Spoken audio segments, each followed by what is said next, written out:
below average.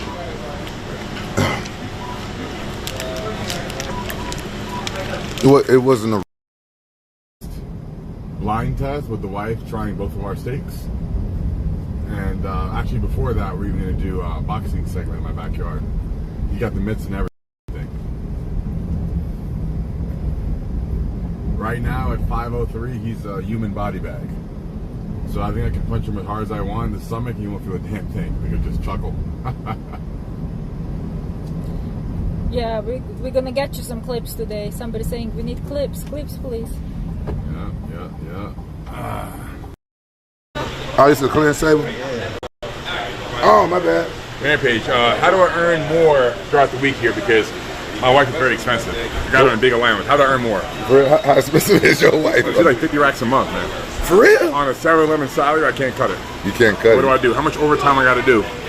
Man, you gotta work 7 days a week, like 14-hour days, bro. Yeah. 50K a month? Yes, she's very expensive. Are you serious? She's also very sexy. I don't give a fuck. Ain't no pussy worth 50K a month. You watch it right now. I don't give a she's fuck. worth every penny, man. I don't give a fuck. She can't kick my ass. 50K a month? God damn. What costs 50K a month? Shopping? She likes to get a bag every month.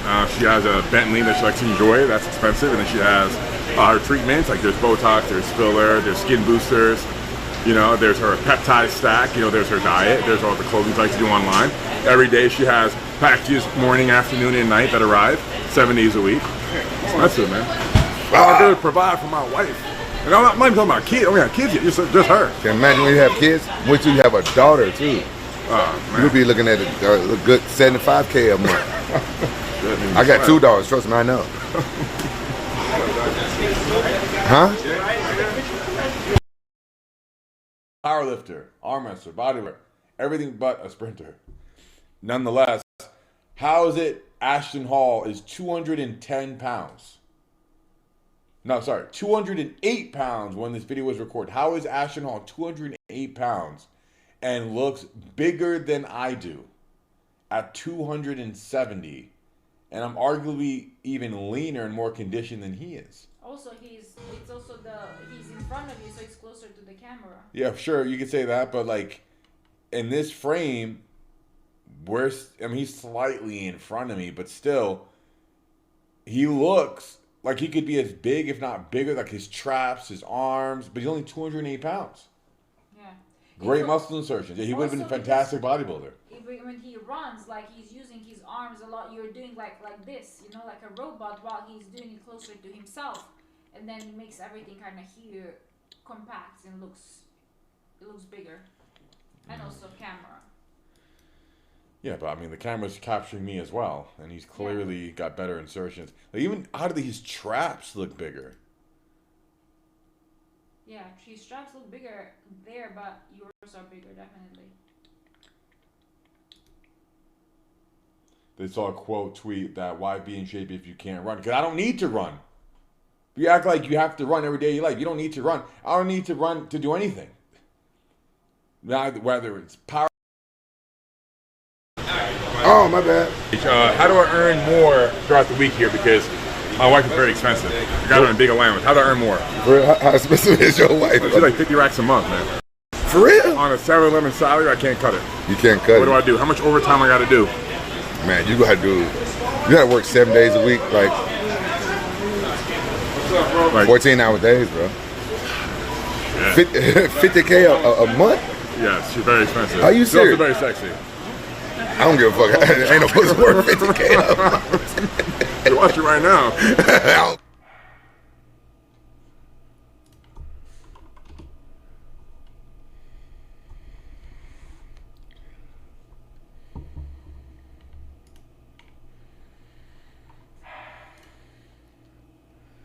Yo, what the hell is going on, chat? Stefan, welcome back to the chat. See you in here every damn day. Good looks. Money Maxon. Slap Dean again, please. Don't have to tell me twice. Coda, what's good? Welcome back. AR-15. All right. Love to see the day ones in here. Love to see the day ones in here.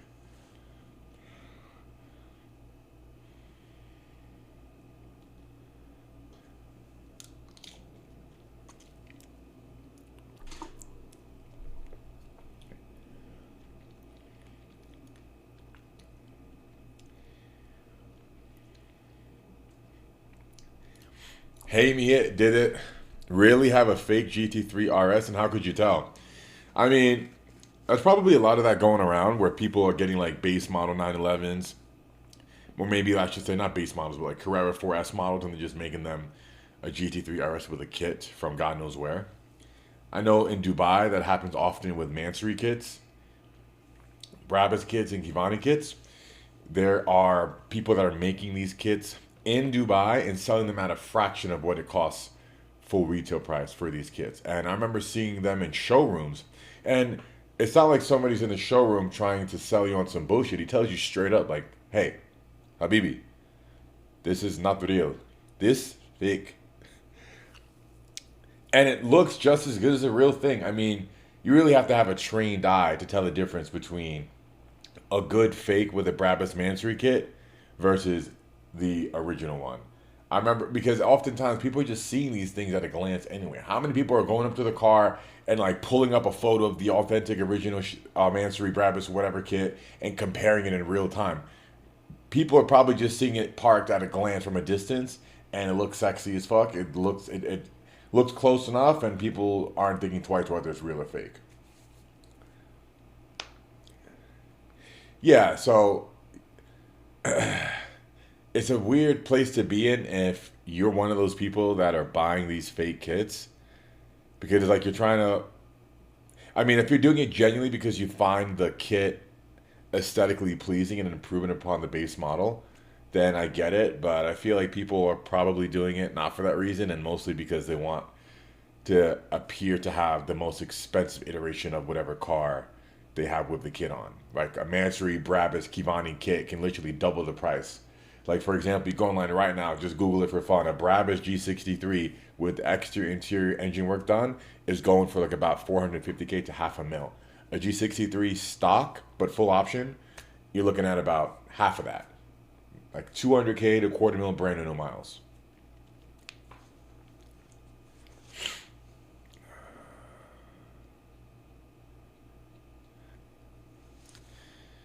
I mean, you bring up a good point. Well, okay, look, you bring up a good point. Like, if it fits the car and it looks good, is it a fake? Absolutely, right? Because if it wasn't done authentically from Brabus, Mansory, Kivani, for example, then it's a fake, right? If somebody can even get it looking identical, if it wasn't done at a Mansory, Brabus, Kivani approved shop, then it's a fake. It's someone that did a great job replicating it, but it doesn't make it the authentic original. He's looking.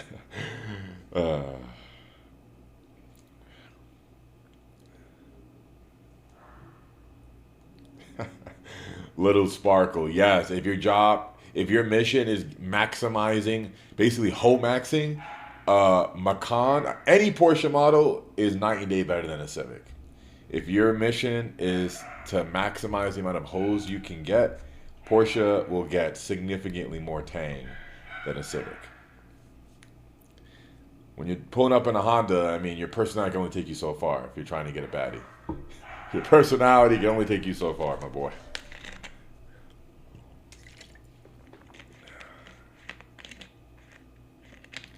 Rampage looking old as fucking Coachella. Well, he is old as fuck. I mean, he's about to be 50 years old soon. He's got the unk walk and everything. Once you walk like an unk, you're old. His skin is youthful. His skin is great. He's black after all. But he's got that uncle walk. And once you're walking like an unk, you're old.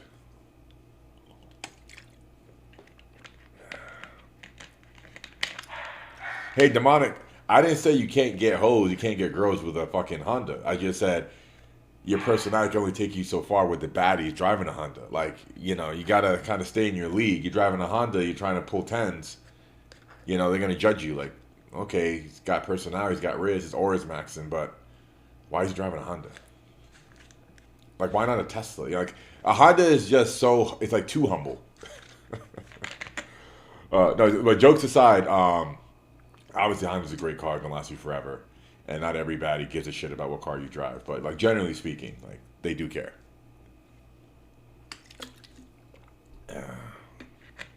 Like, how you present yourself in every capacity matters.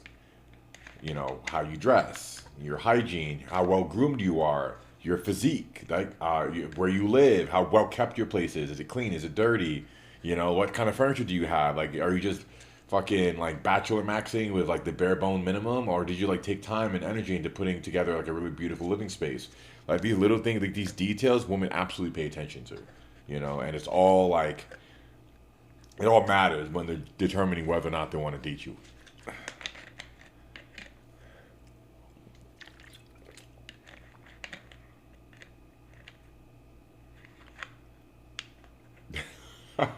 Well, I don't see, like, I don't get what's so gay about driving a Tesla. I'm a car enthusiast as well. I love me the sound of a nice V8, V12, any sport car really, but I also love driving EVs as a daily drive because I wake up every morning with a full charge. To me, what's gay, what sucks is like going to the gas station 3 times a week. Not because it's expensive, which it is, but because it's just an inconvenience. And oftentimes that's why I'd be late anywhere. Like, oh shit, my tank is low. I got to pull over for 15 minutes to fill up my tank of gas. And that's what makes me late if I'm ever late.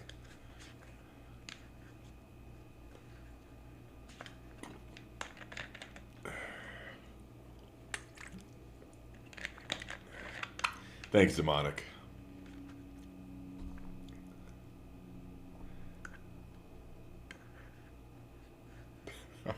Isn't it so fitting that Dean the Jester has a C8?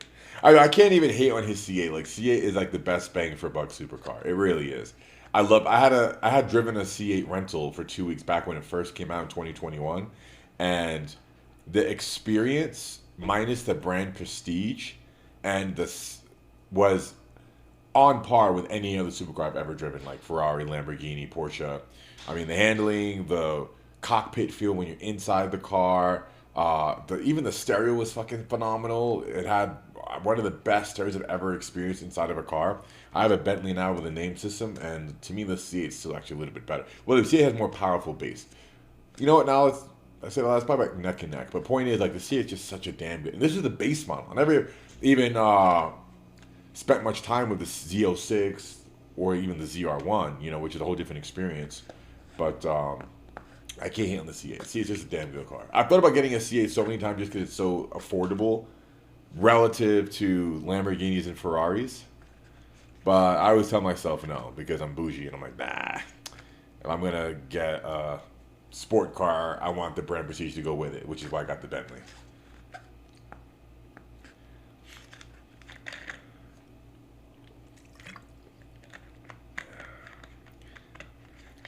This guy, AR-15, can Big Bad prove anything? Like, can he prove he owns this car? Like, or is it his friend's car? I feel like Big Bad, I'm just suspicious of everything this guy says. That's why I banned him.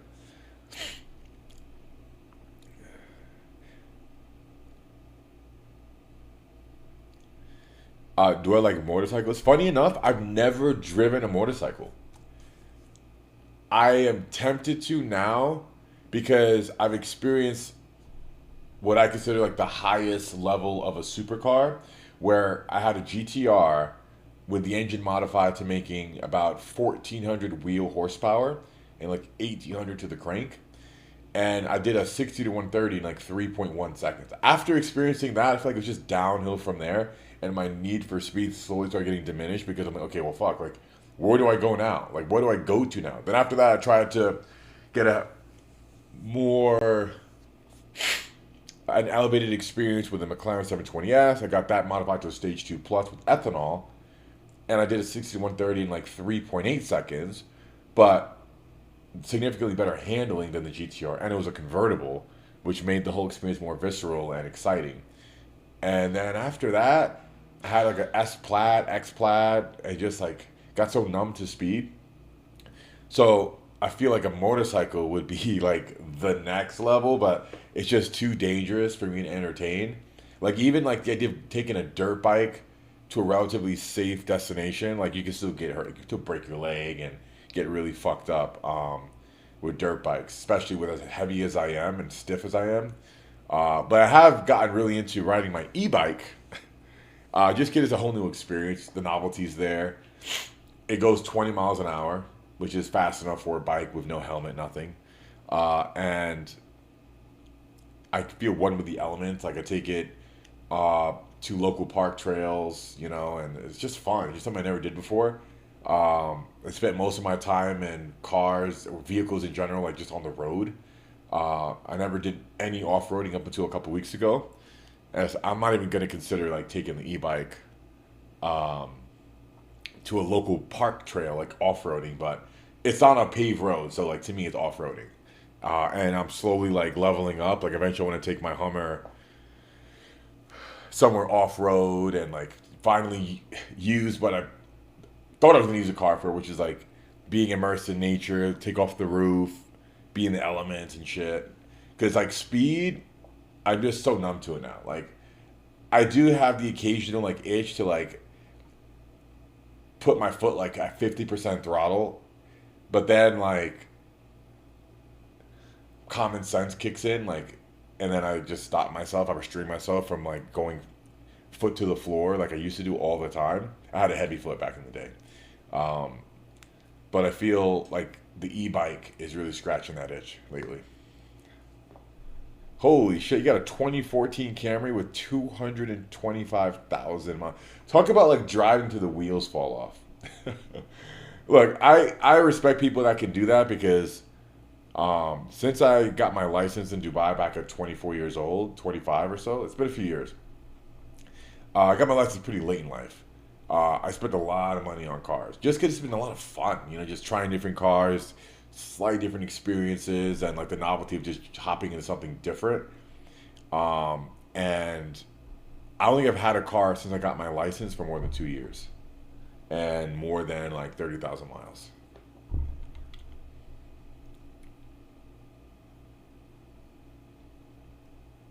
So we didn't want to stream the race JX because then it would get leaked online and it wouldn't be the version that we want to put out. Like we wanted that shock factor of like the super high definition quality. It looks borderline AI because it's so high def. And if we had streamed it, then the footage would be all low resolution and it would be landscape, which is not good for like short form content like TikTok shorts and reels. It would have been ideal releasing it that way.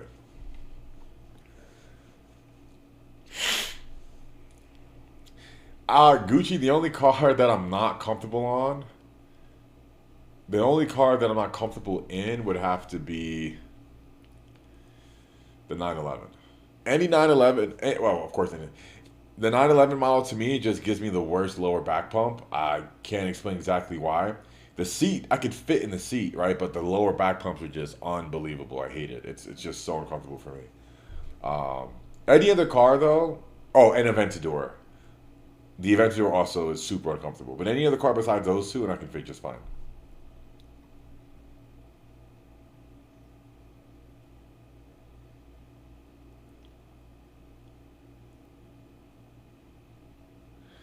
Well, demonic, we're talking about a 250,000 mile car, bro. Like that is driving with to the wheels fall, and there's nothing wrong with that. I just said there's nothing wrong with that. If you want to drive your car until the engine shits itself, and then you want to get good, that's a good habit to have. You don't want to be like me, hopping from car to car to car, because it gets expensive. You lose a lot of money. Damn, 2 million miles, 2 million kilometers. What's that? 800,000. 800 kilometers per day. 2 million kilometers is insane. Like a million miles. It's fucking nuts.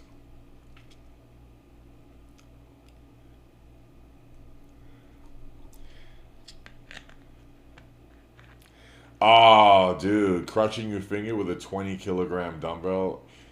Crush it. Like when you crush your fingernail or your toenail, it takes months for the bruising to go away. Months. So unfortunately, bro, it's not gonna look healed for a long time. The pain will be gone in a couple of weeks, but the bruise, like that black color on your, like that discoloration on your nail, is gonna take a long time to go away. I haven't discovered a way to expedite that process. Just kind of, got to suck it up for a bit.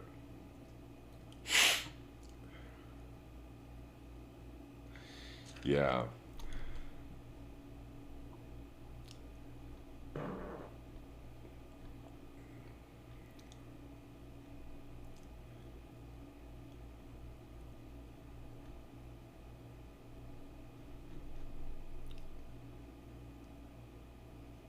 Did what happened to me, bro? What are you talking about? Oh yeah, it did. It did a couple of times. And each time, it's happened to like everybody I know. It just almost, if you spend enough time in the gym, it's going to happen to you. One day you're going to be careless, distracted in your own world, and it's going to happen. It's just the nature of the beast. You can't really prevent it from ever happening, because it's just, again, like everyone I've ever met that spent time in the gym has clipped their fingernail and had the same issue that you're talking about right now. At least once. Usually more than once. Just part of the game, man. Actually, I never knew about that with his pinky. Oh, fuck, sounds horrible. You know, it's so fucked, chat. Literally every single year since I've been here in LA and had the opportunity to go to Coachella, well, I should say I had no opportunity this time because I've been busy and I have to travel tomorrow. But literally every year I've had an obligation, which is FIBO or some other event to attend, where I can't make it to Coachella. I've yet to ever go to Coachella, and it's like an hour away from me, and it sucks because I've yet to ever experience it. And every single year, unless I just pull out of going to the FIBO one year, which could happen maybe next year if Boomman doesn't renew, as I'm on a year-to-year contract with them, then maybe I can pull up. But yeah, just watching from my phone for just the novelty of just trying it for one day. I've never been, I just want to check it out. Wow, $15K for a VIP is fucking ludicrous.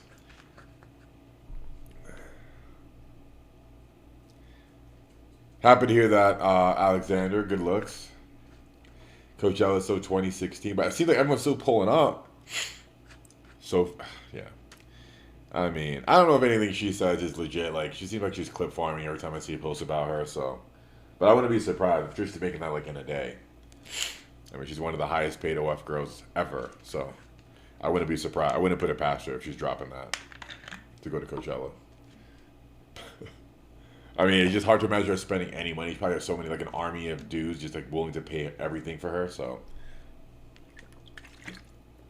she probably never has to dip into her wallet for anything, ever.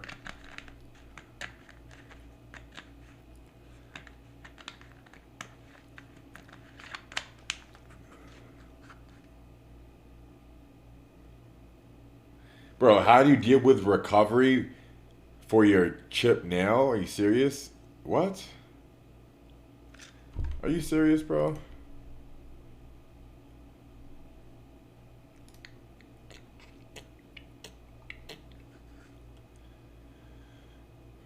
Coachella's mainly for drugs and parties. What's wrong with that? That's what any concert is for, isn't it? It's a party, do drugs, have fun, have a good time. You know, it's so fucked. Like, I have an e-bike and I'm so heavy. It can't even take me uphill properly. Like, I have to pedal still. I wanted the e-bike just so I can press the throttle and, like, have, like, the mini motorcycle experience, and I have to fucking pedal up these super steep hills here in Cali. But it can't. Like, half the hills I go up, I have to, like I'm just pedaling a normal bike. My take on Retta. It's effective for the first several weeks, like, with appetite suppression. Then after that point, you can get some subtle fat loss around your midsection. Needs an E-tank. What's that? What the hell is an E-tank, Henry? Do I drive manual? Actually, no. I got my license only like 5-6 years ago, and it was just on an automatic car. No, I have an idea how to drive a manual, but I wouldn't feel confident in traffic. Like, there's no way. Like, I know how to do it, but I have so little experience driving a stick car. I mean, fucking driving an EV every day. Like, that's so far from a manual. I think, though, as just like a fun project car, I would be interested in like having a manual, just because it's more engaging and different. So again, like the novelty of it could be fun.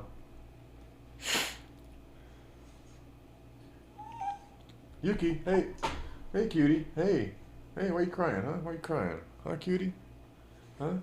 Why are you crying, huh? Huh? Why you little cutie? Oh, you stinky butt. Okay. Oh my God! Fuck! You're so loud. You're so loud. What do you want? Sorry, my dog is being very demanding for attention right now.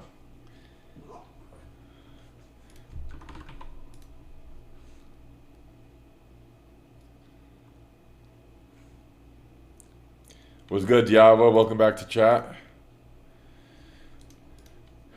Welcome back, bruh. Welcome back. Slay this one.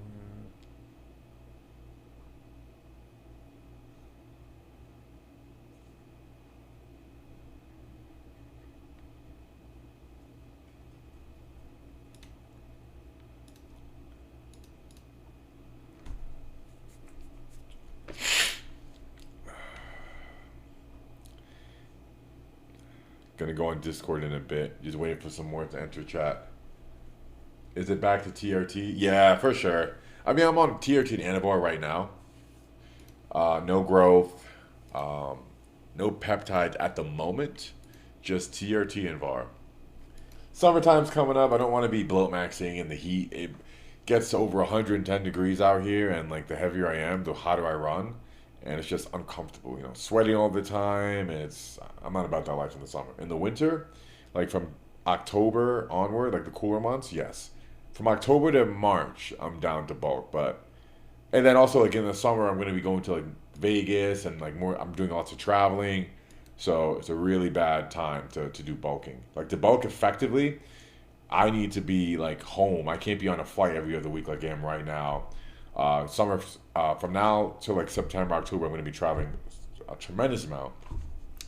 And when traveling, it's very challenging to stay on track with diet. You get it done, but realistically, with what I have to do these next few months, it's not going to happen. So a cut's more realistic. Well, we'll find out. I lost in the last 3 weeks 30 pounds. So let's see if I scratch my throat less. Let's see.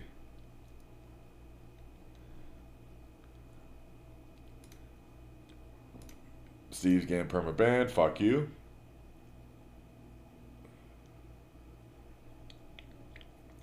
Yeah, Diablo. You can never win an argument on the internet. You should know that by now. How old are you, Diablo? If you don't know it yet, you'll know it now. Like, you cannot win an argument on the internet. It's never going to happen. The person who wins is the one who walks away.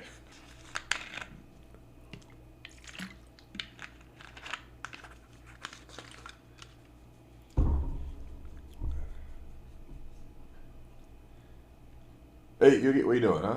What are you doing?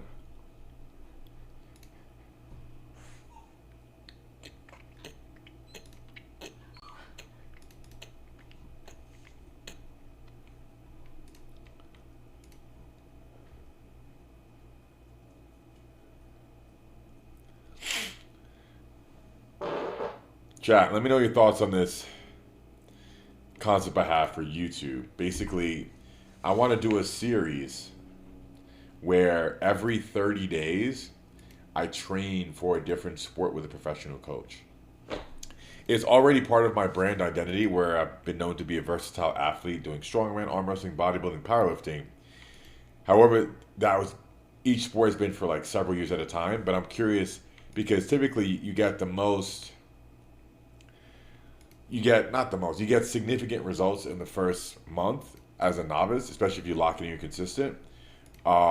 And I believe, like, for example, fixing my run, right? Like, I want to get a professional coach that's local, bring on high-level athletes like Tyson Gay, Usain Bolt, for example, be a part of the 30-day video. But, like, however often it is to improve for the specific sport, in this case, sprinting, maybe say in this example, 3 times a week.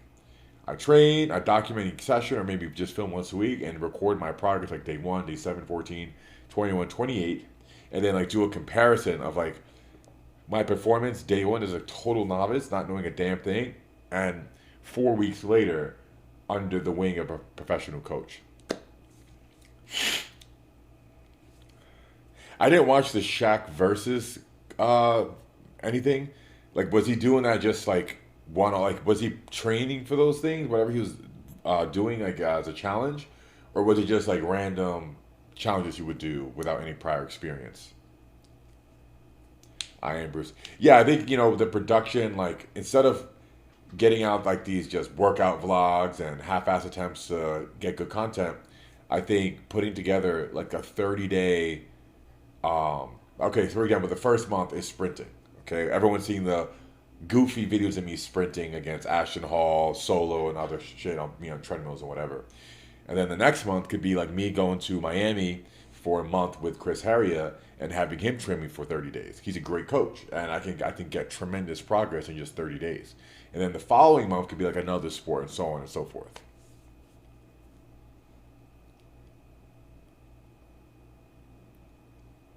Speed did that? He did 30-day sport challenges, really?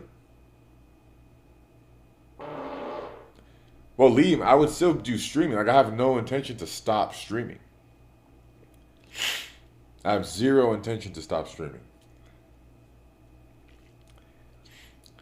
I likely wouldn't stream those segments because it spoiled the YouTube video, but maybe it wouldn't. I don't know. I feel like it's a different audience. I feel like you guys watching here are not, I don't know, like, I feel like it's a different audience. Casually ripping ass, I'm sure everyone watching is doing the same damn thing. Stop trying to single me out. Oh, good look, Demonic, for the sub.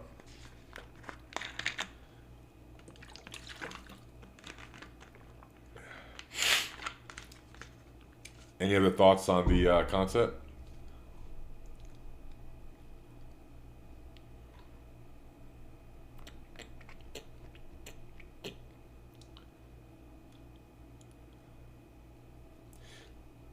Eperon, you disrespected my fart. Not cool, man. Would I go train? Yeah, so not for just, what was it, 2-3 years? Yeah, not for 2-3 years. But I would go to Dagestan for a month. I did a video in the back of the whip, and I said, should I go to Dagestan for like 2 to 3 weeks? And that shit went viral, and like 10 million views on that one little clip. I think I just need my Russian visa, I believe, to go there, which I have a connection to get. I already went there once. So I think it should be relatively straightforward. I just need to like get in touch with the people that are running the training camp there. Like, I don't know exactly who to reach out to yet. I haven't done my homework. But like a month there is going to get me homesick. It's pretty far from home, but I'd be down. I'd be down like a month, like learning how to be a grappler or whatever they specialize in over there. You saw it, Dayton? Yeah.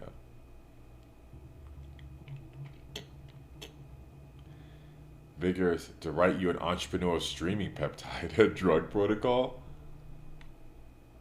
Reagan, okay. So, have you done your due diligence, Reagan? What would that help me with exactly? I understand lots of nootropics and peptides say they can help your cognitive ability, but like, what exactly? Focus, brain fog, memory retention. Good look, Eek, W-Ick. Let me Google that shit right now.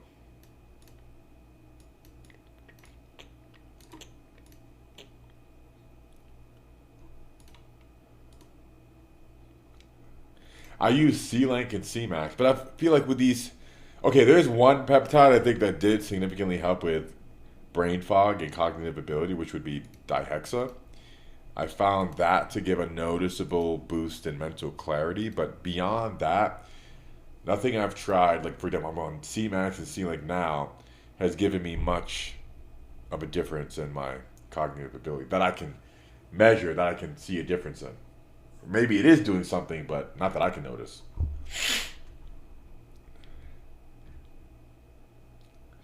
You found me on YouTube Shorts. But see, the other side of the argument is that those clips from me doing my YouTube segments could help boost YouTube video. Like, it's like a double-edged sword. Like, it will spoil it for some people, but also might help get people to watch the whole video, you know?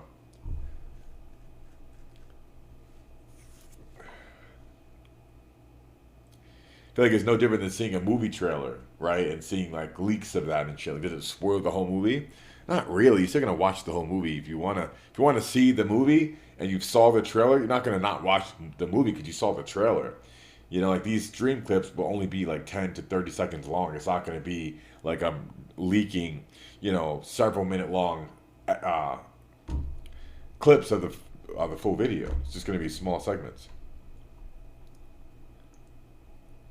Reggie, you went ghost on me, bro. What did the peptides make a difference for you? Like, what do you know about them? The Wolverine stack. You mean like PPC 157, TB 500? Kyle or John. Ah, so they went to Dagestan?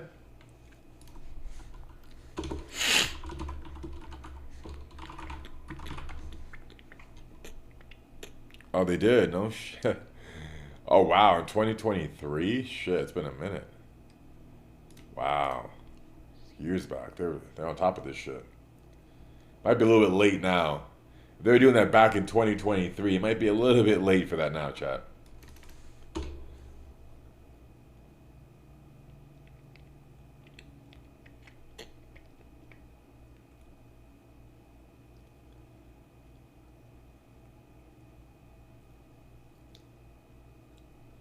Yeah, Reagan, but are you on any of those peptides yourself? And can you honestly say you've seen a noticeable difference in your cognitive ability?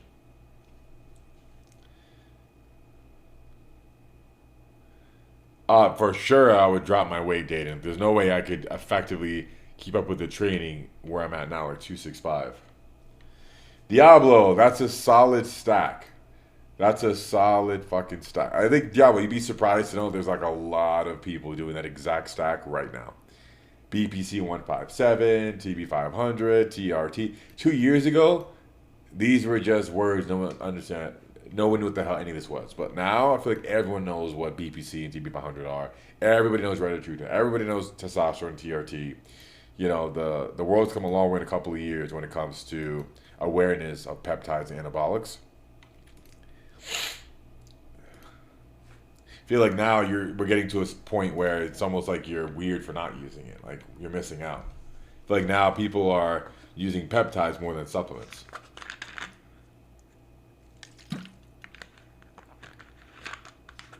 Unlimited energy, but do you build a tolerance to it? With anything that gives you energy, you typically build a tolerance, like caffeine, for example, any stimulant, you have to keep taking higher and higher doses because your tolerance gets higher and higher.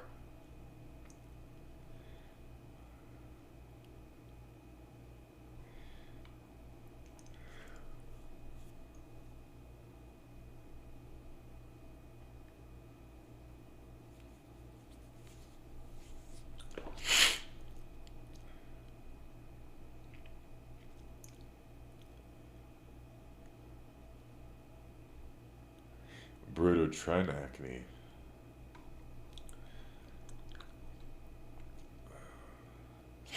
Oh, so congested, chat. What the fuck? Chat, there are dozens of websites that sell peptides. Just be careful where you purchase them from, okay? There are dozens and dozens. And I know a lot of you are not going to do your due diligence to get them third-party tested. So be careful where you're ordering your peptides from. And don't try and find the lowest price, right? Because if it's really low, it's probably too good to be true. And it's just selling you fucking backwater. So be careful where you order from. You could waste a lot of money on peptides if you don't know where to shop for them at. Even reviews could be forged, ARs. Be careful. Even reviews are easy to forge. It's not hard to get fake reviews on a product online, right? Don't let the reviews convince you that, especially if it's reviews on the website itself. Typically, businesses will just only show their 5-star reviews because they can filter it, in the back end. So just be wary.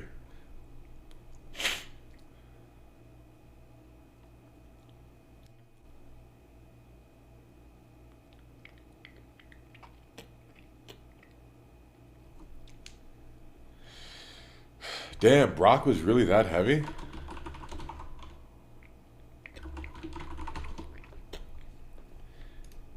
Damn. Well, WWE, but his UFC weight was shit.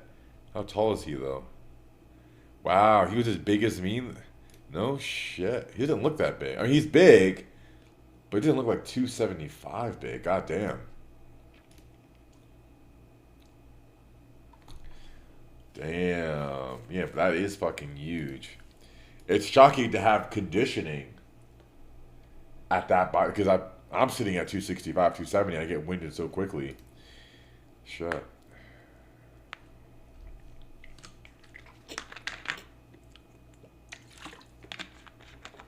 I would say I look more like a bodybuilder than Brock, that's for sure. When I think of Brock Lesnar, I think about his traps. This guy has like the biggest traps ever in the sport. Well, him and there's one other guy, Alistair Overeem. I think his traps are nuts too, especially when he was juicing. And his trap, his arms.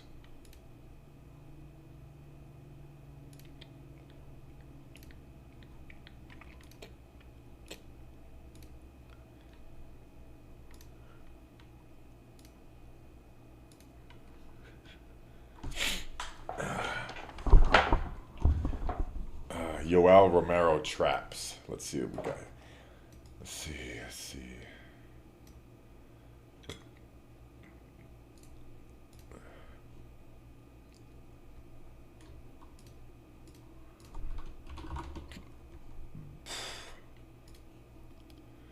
No, it doesn't look that crazy. No, his physique is unbelievable. I mean, he's built like he could train and become an Olympian competitor in bodybuilding. He has a very, very good physique. His insertions, the fullness, like shit. He could have been an amazing bodybuilder. And he's got the leg smash too, which is rare. Yeah, he's could have been a great bodybuilder.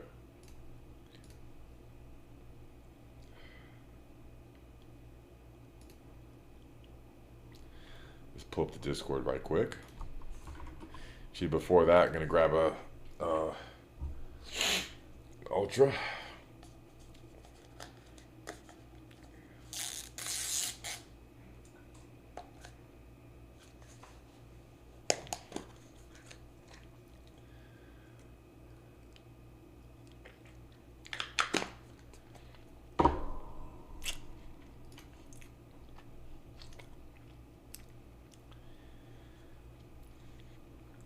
I have this oral fixation thing where I just like to swish it around my mouth. I like to get it in the top, on the bottom.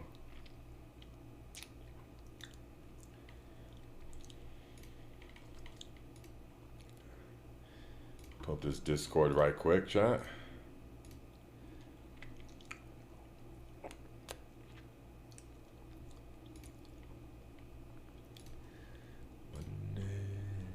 Let's see.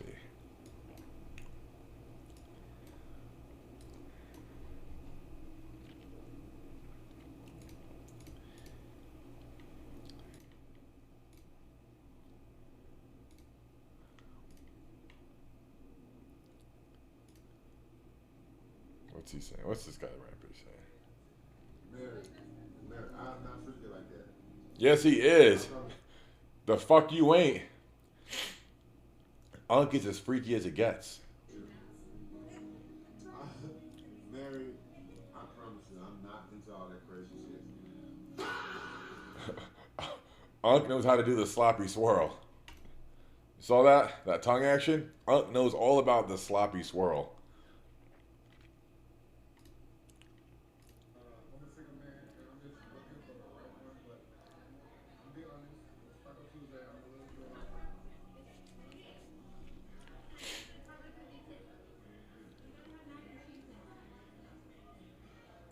That's a terrible idea. I wouldn't have too much dairy products at any sort of get together because there's gonna be somebody that's lactose intolerant fucking blowing the place up. Like me. Pop out chat right quick.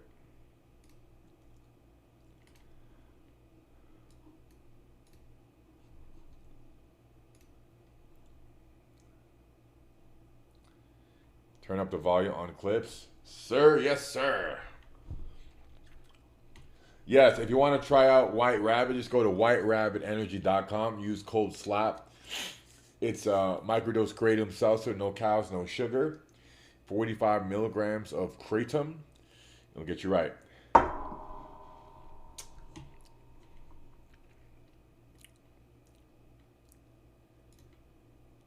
Which I heard, I do not do that dippy shit. I don't. I'm not with it. These, I got.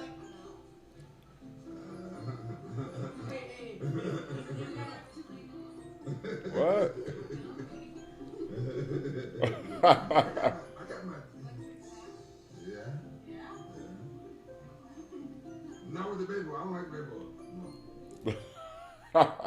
What's wrong with baby oil? You don't want to see those cheeks glistening?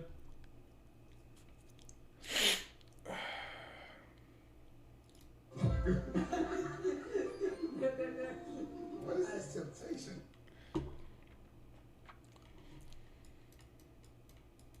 I'm with it. What the fuck? These. I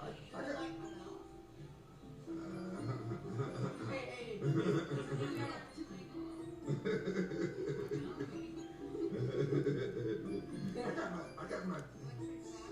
Yeah. I don't think there's any man on earth that'd be able to withstand that temptation. I mean, we're men at the end of the day. Like, how much can you really handle? Let's keep it real. You know, you got 2 miles offering you anal at the same time. You know, like it's gonna be very difficult for anyone to turn that down.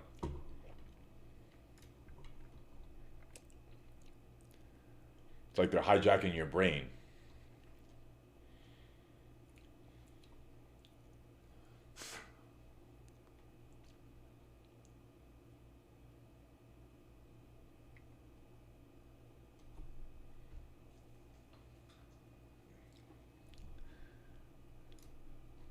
Let me try to pull up these other clips. This, okay, wait. They roast each other in front of the other waitresses.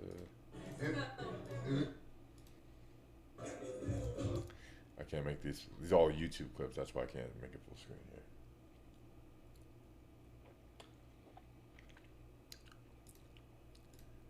I have a question. What's that? Why do people like cars that are so low to the ground that are easily scratchable? Well, a car lower to the ground is sexier. It's like, I disagree. well, that's because you have bad Like, taste. if you have to worry about going over a speed bump, scratching by your car, it's not worth it. Exactly. It Like, is what worth it. a It headache. is worth it. Like, women dads put on fucking heels and makeup and spend 3 hours getting ready for the most pointless thing, and it's worth it to y'all because it makes you feel better. Now all of a sudden I want to lower my car because that makes me feel better, and clicking a button to raise it is too much work. Okay. That is a valid crash out, and there is no way they could have come. They can't snap back to that. They can't snap back to that. They're cooked. Took a picture every day in 2022 of my weight loss journey.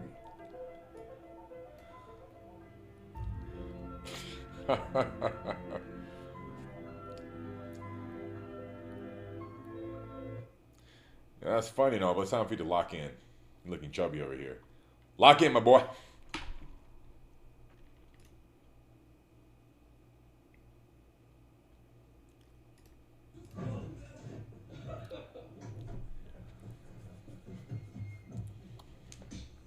Fuck.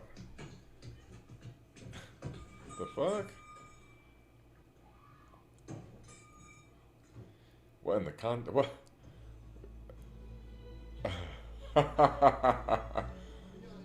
Ah, damn.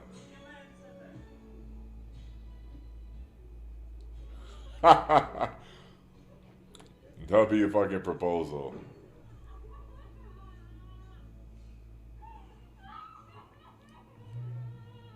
What a roller coaster of emotion there.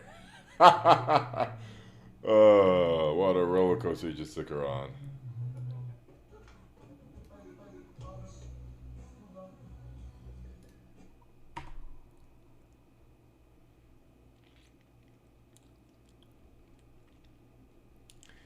Yeah, she can't say no here because if she did, I'd put her in the back of the van. She's cooked. Yeah, back in the day. Usually I like to see it more as helping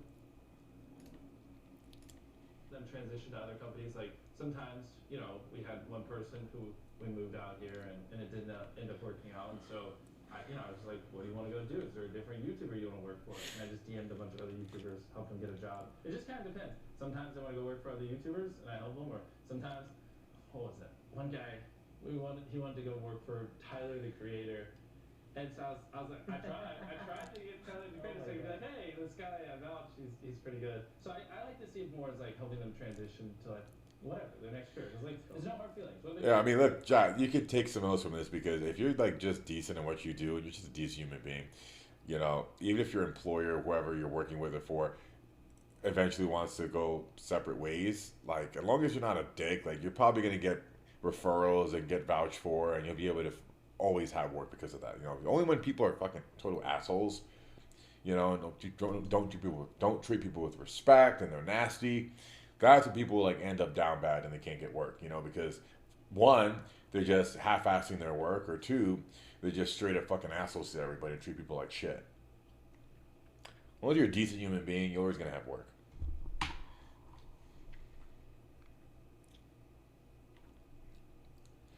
Knuckle Duster, those smash burgers at West Coast has got to be in my top three. Like, there's Burger 3000. There's a place local to me called Bunch Street, and there's another place. Well, now it's West Coast Customs. They know what the hell they're doing. I didn't care much for the sugar on the fries, though. He said there's like sugar on their fries with salt.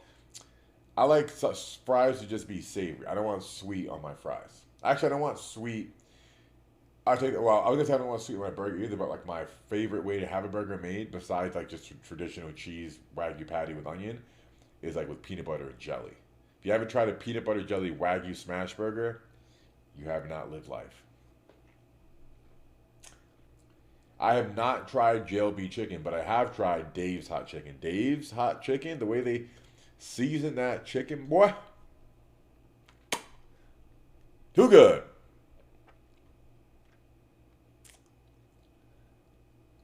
Knuckle Duster, you fucked up, man. There's 3 locations now, and they're killing it. And there's a Larry Burger that you're missing out on.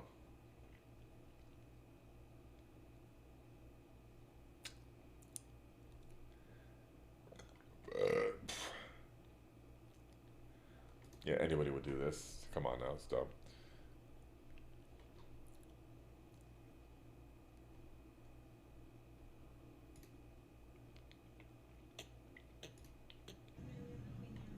Hey, my man, what do you do for a living? And best part of your job? Getting home, taking care of my family every day, man. Why do all UPS drivers say the same thing when I ask them? I don't know, that's part of the script. I don't even have a family. That is jokes. Yo, you're a good actor. You're in the wrong career. Because you had me sold. You're 27? Yeah, man. I loaded on it. Yeah. It's the job. It's in boxes. Yeah. Yo, you're in the wrong career, man. You gotta go. Yeah, this guy needs to be a content creator. Forget Hollywood. You start turning on the camera, making content, bro. He'll out-earn his UPS salary in like 6 months. ASAP, man. He's gotta make it to Hollywood ASAP. I know what UPS drivers can make, but as a creator with this personality, if he's genuinely this funny, just off rip without even planning anything, he could easily make significantly more than that being a creator. No, ladies aren't gonna get you paid, man. I'm gonna get you to Hollywood. You'd be good. I'll see you.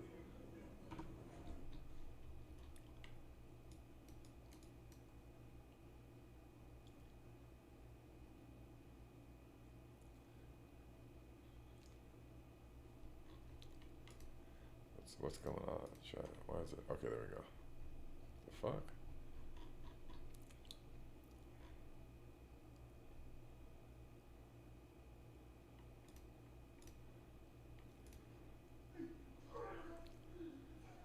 God damn.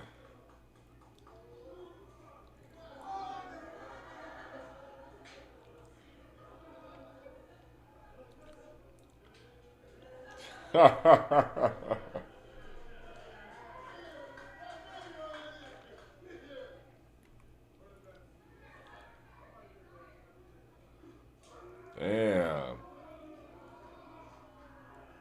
God damn.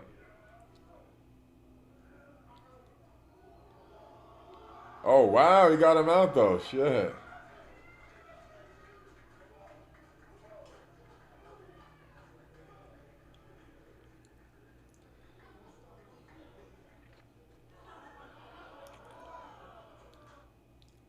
It's fun. I did sumo wrestling for a vid, and it's fun. I was wrestling against this one dude was like 400 pounds. Damn. I mean, it takes some getting used to have another full-grown man charging right at you with no protection. It takes some getting used to.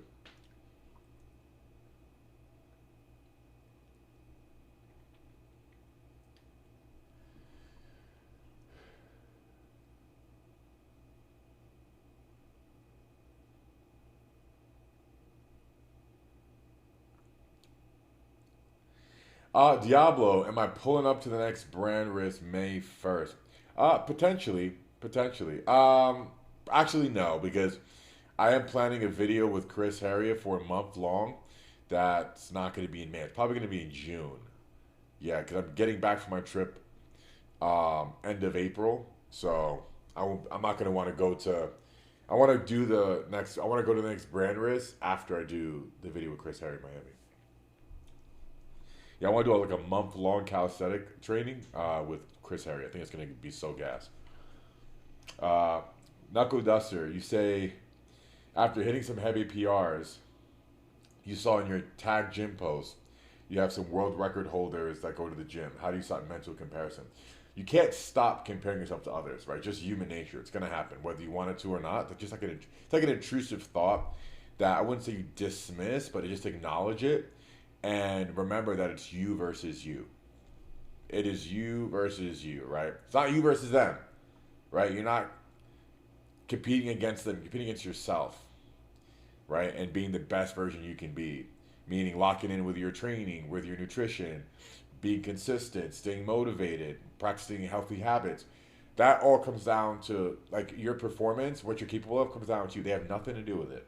That person you're comparing yourself to, no matter what they do, nothing is going to make any difference in your individual journey. You versus you, my bro.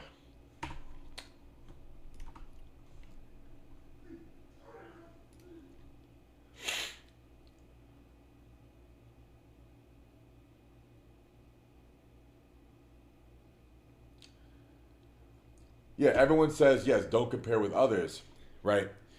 But like when you're preparing to get something done, where you are being challenged against another athlete, right? Where to actually head to head, or like a combat sport, whatever it is, it still boils down to you versus you.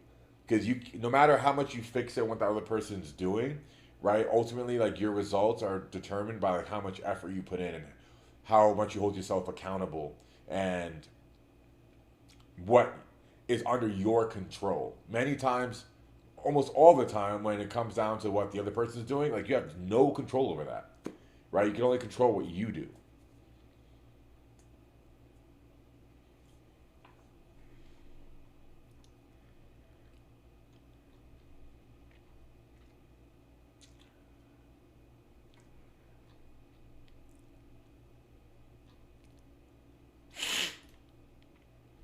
Let me not skip too many clips today.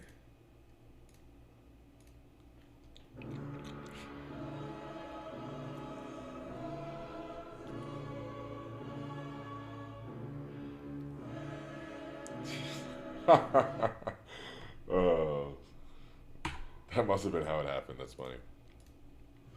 Jimmy, sorry to bother you. I seen you from over there. I just thought you looked really good. What's your name? You sure? How old are you? I'm 26. She looks like she's at least 42. At least 42. Almost 40. Oh, I was close. Look 40. I mean, hey, age is just a number. Can you get the Instagram? She does. She does though. You can tell. You can tell she's yeah, late 30s, early 40s.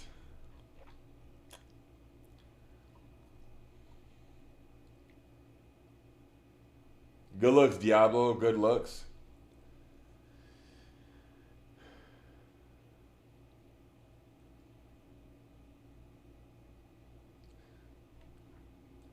Big Daddy Larry.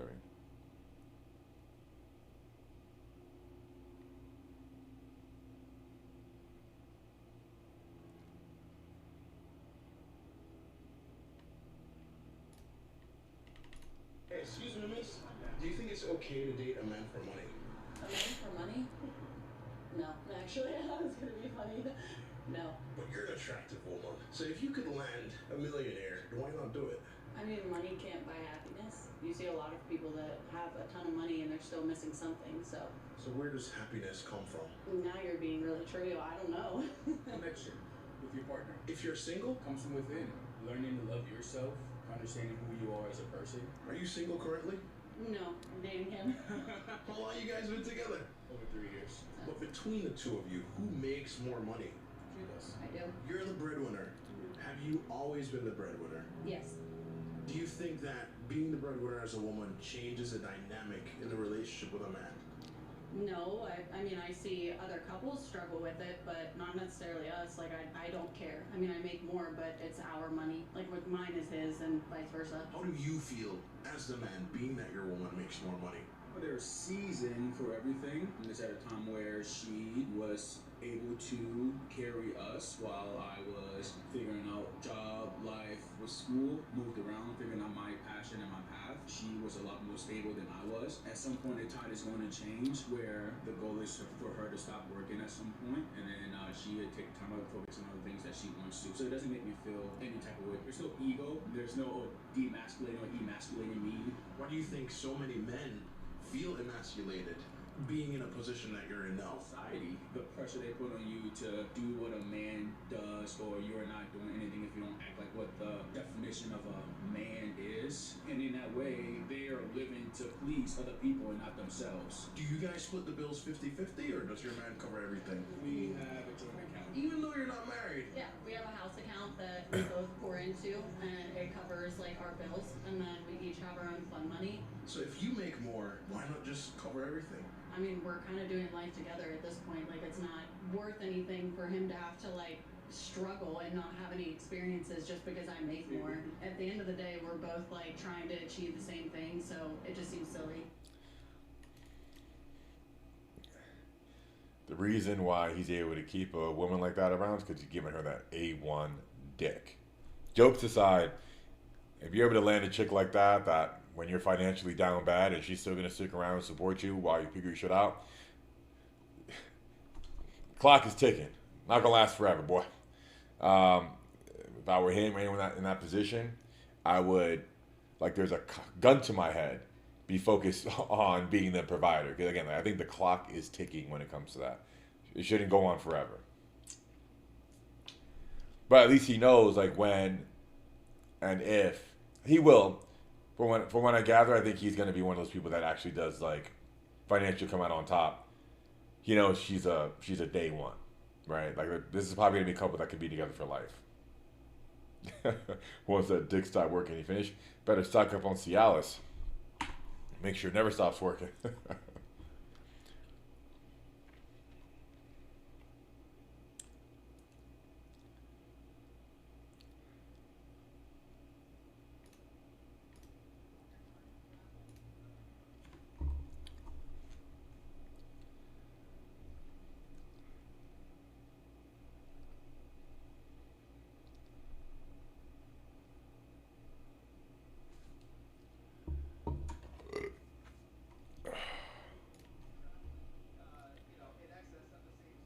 Ooh. Oh, into a house? What? You know, chat, as bad as this looks, just yesterday I was in Bev Hills looking at houses just for fun. Just a couple that we saw on the listing. Just to entertain the idea of living in LA. I mean, we live in LA County, but we're really more like in the IE. And they were just, so basically the house was off to the side of a main road like this, but there was no gate. There was nothing. Like, literally, there was probably maybe 3 or 4 feet between like the white line on the road and the house.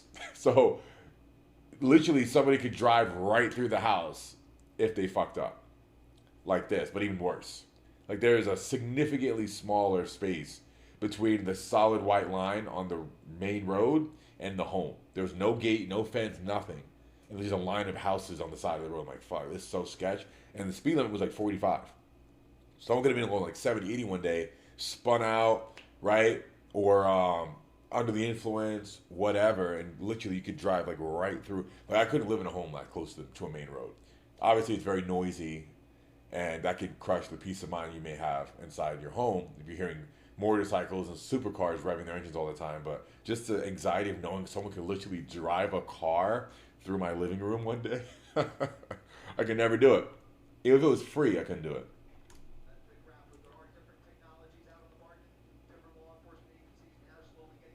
Oh, wow.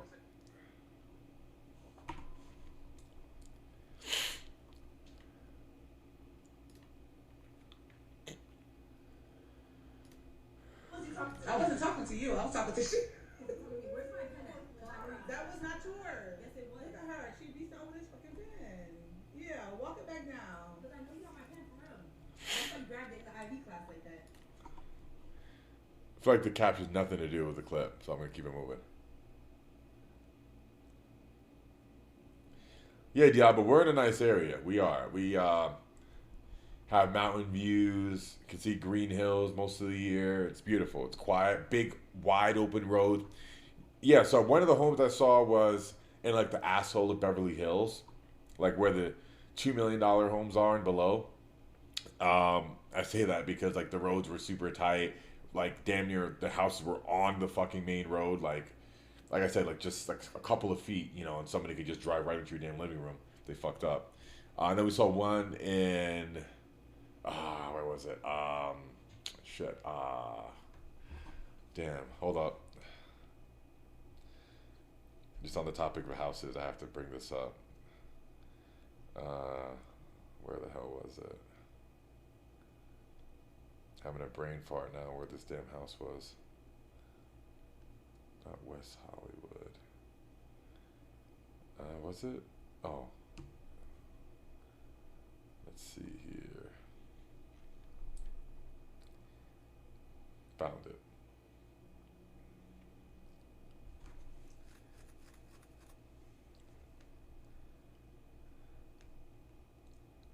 Yeah, it was right off of Sunset.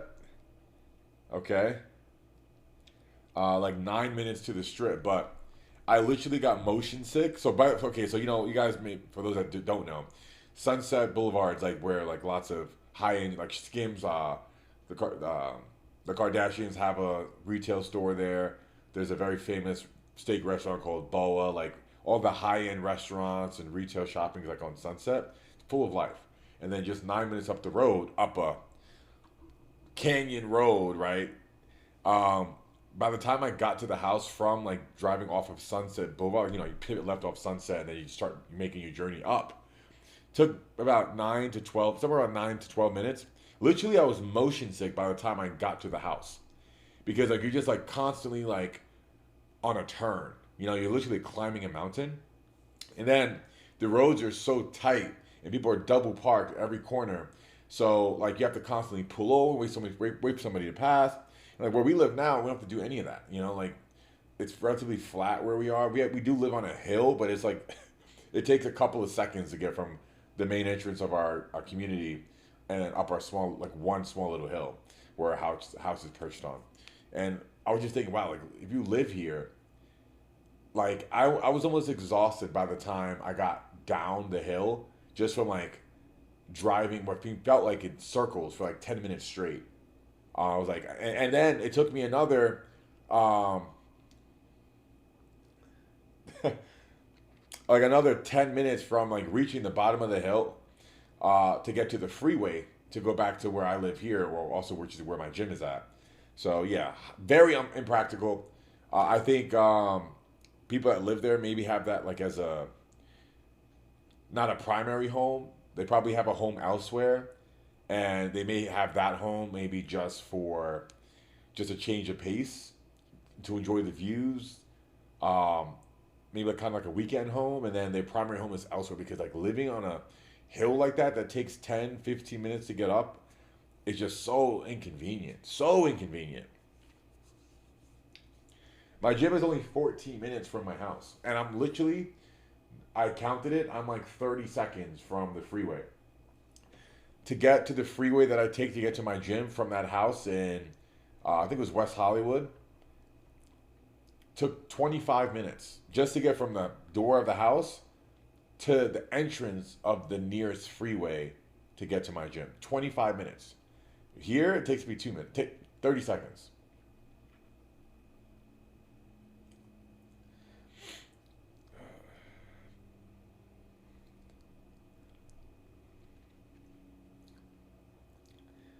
I agree, like living on a hill is dope. Living on a hill is great, but it depends how long it takes you to get to the top of that hill you live on. If it takes you a couple of minutes from the main road for the freeway, sure. But if it takes you like where I saw this home in West Hollywood, like 10, 15 minutes It's way too. It's just way too much. And then if you're getting food deliveries, right? Imagine like all of your food's probably gonna get there cold. What's up, Orochimaru? Kicking John was good. Maine, I've never been to Maine. I've never been to Maine. Yeah, literally not good. That's to go up, to reach that home from Sunset. I would need Dramamine. I would literally need motion sick pills. I was literally sick by the time I got to the top of the hill. And food delivery would be so fucked. So you would never get your food hot. You would never get anything you order hot living on a hill like that.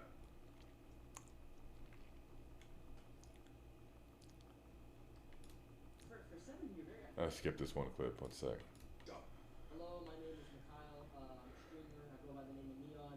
I'm in Howie's amazing establishment. He is a piece of shit, but we do love him at the end of the day. He's a great guy. He might be bald. He might be a little off, but he's good at what he does. He's rich, and that's all that matters. God loves Neon's like just random clip fart moments. The most random shit. Like you just don't know what he's gonna say next. So it makes him interesting.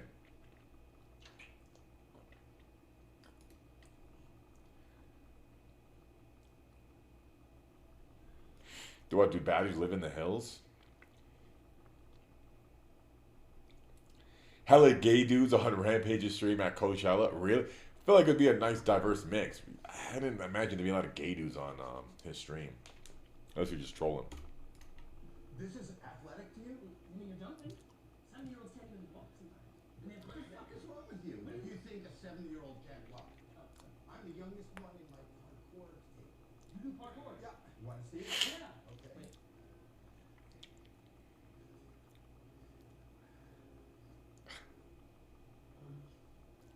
What? Okay. Yeah. Oh. Oh, he's clowning. He's gesture maxing with this shit. Come on now. But for 70 years old, I'm impressed. Anyone else my age doing this, I'd be like, you're a goofball. But at 70, I'm like, this is kind of impressive. I do that. I'll do that 3-4 times a day.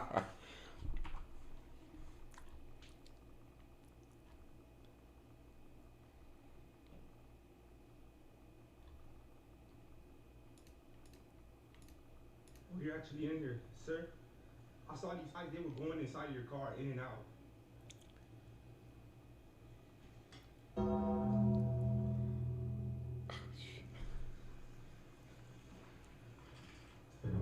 Let's do this. So you probably just left it unlocked. You want me to send you the video though? I can't even get mad at this dude. Like, this is a very elaborate prank. This guy gets a W for pulling this off. Really like 35 minutes ago, so they couldn't have got far. Probably not worth the record, but it's fucking hilarious. Like, this is creative as fuck.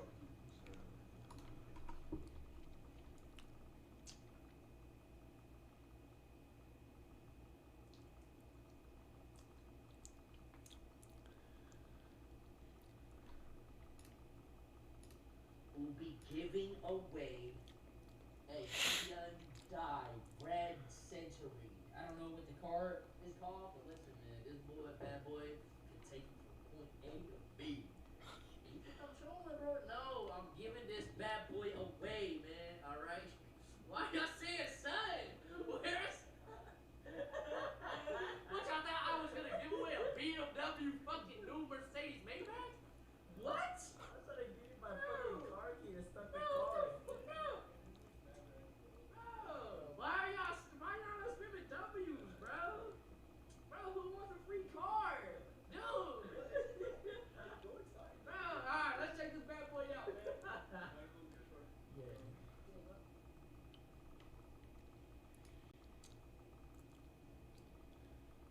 Trying to read what chat's saying on his feed. Hey, at least it's a brand new whip. At least it's a brand new whip.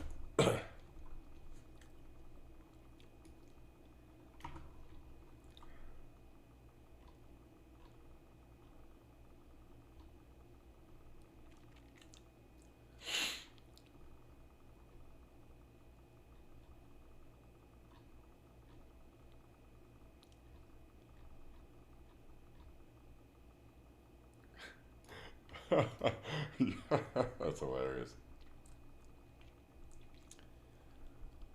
Yeah, keep this man behind bars.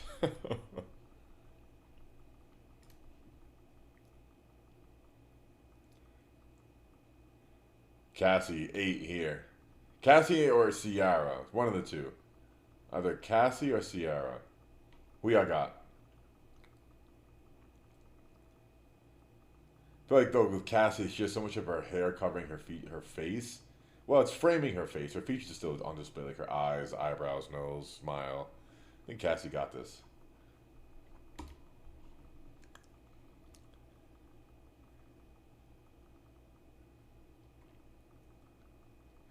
Yeah, I wish it was. I wish it was normal for women not to wear makeup. I wish that was like. I hope one day in the future that happens. I really appreciate women more without any makeup at all.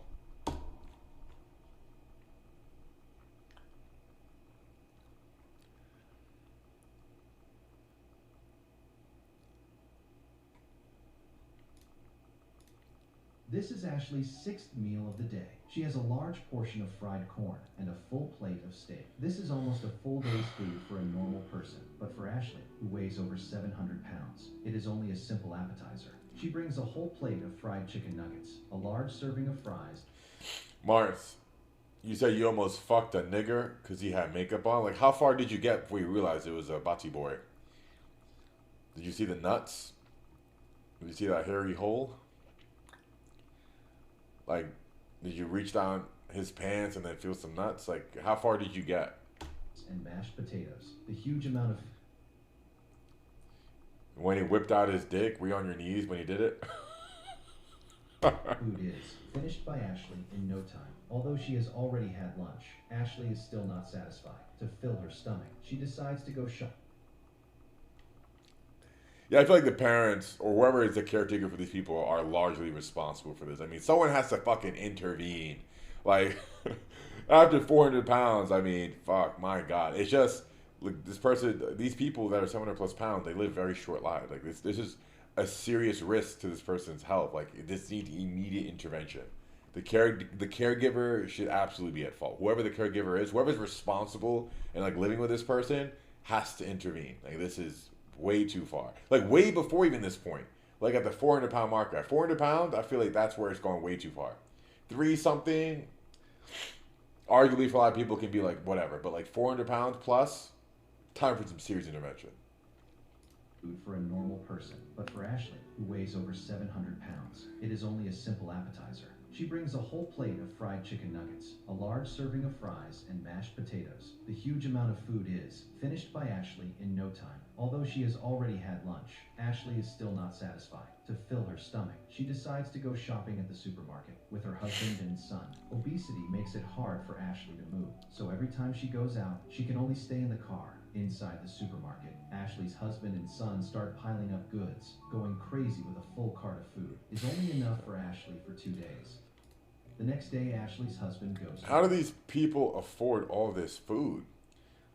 They're eating like quadruple what the normal family has between. Like, how does she afford that? She's probably spending $4 to $6 grand a month just on food. All the responsibilities at home suddenly fall on Ashley's son. Although he is only 5 years old, the boy uses his small body to bravely take care of his mother, Ashley. Every morning after waking up, the boy first puts all the dirty clothes into the washing machine. Then he dries them in the dryer. After finishing this, he prepares breakfast for Ashley. He takes 10 sausages from the fridge and cooks them in the oven. Then he makes 10 pieces of toast. Only after serving his mother breakfast can the boy rest for a moment in her arms, seeing her son, who should be at school, working hard to take care of her at home. She got a child slave serving her all this food too to make it worse. What in the fuck is going on here? Ashley is filled with guilt to give her son a normal childhood. Ashley no, instead you're giving your son a slave job and just having him do your laundry and feed you all damn day. This is crazy. This can't be the whole story. There's gotta be more to this. This is crazy if this is the whole story. Go to Houston to seek help from professional weight loss doctors. After arriving at the hospital, examinations show that Ashley weighs 700 You think it's AI generated? pounds. This shocking number terrifies Ashley completely. She begins. That's exactly how much Sal weighed. Sal was 725 at his peak. Whether the doctor will accept her as a patient. Fortunately, her fear does not come true for Ashley's condition. The doctor gives professional advice to lose weight as soon as possible. The best way is Immediately. bypass Not surgery. as soon, But before that, immediately. she needs to lose 50 pounds on her own. It is a difficult challenge, but Ashley accepts it. To stick to losing weight, she moves to Houston with her whole family, following the doctor's advice. She starts controlling her diet strictly and walking for exercise every day. 2 months later, Ashley successfully loses 60 pounds. Impressed by her determination, the doctor performs the gastric bypass surgery for her. Ashley recovers. What's sad about this too is like they can't stop themselves, right? It's clearly an addiction, and how like much pain it looks like she's in, like at every moment, every frame of this video looks like she's in so much pain. Very well. And so uncomfortable. She can do housework by herself, drive her son to school personally. However, just as everything is getting better, Ashley is admitted to the hospital again due to physical discomfort. But behind this, there is a secret no one knows.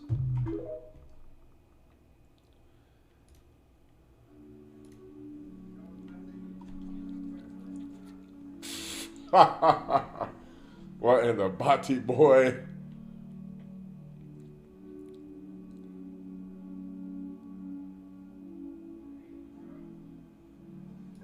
The music is wild for that. I watched that clip for way too long.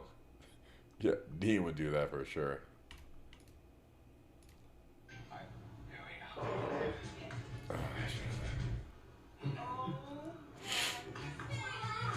Damn, how many whips they got?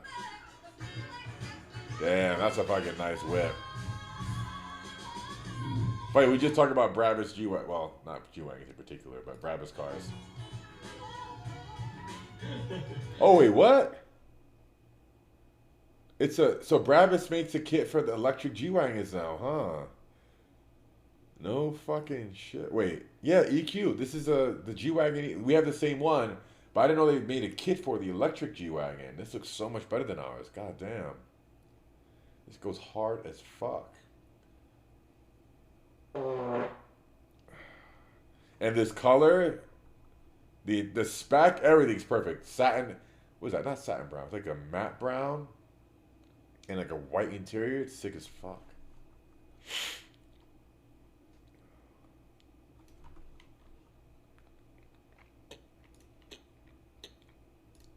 Man, chat, yo, let's go for this. Where we all at, bro? Oh, they got bigger. Sure. Thanks. What? Served by who? What?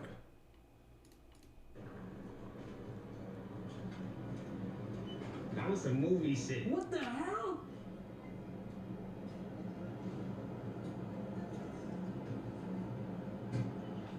What does it even say? Is this real? I floated on the air biscuit. I did. I don't even get attention, but that's probably for troll. That's some movie shit. What in What the the mumble? fuck?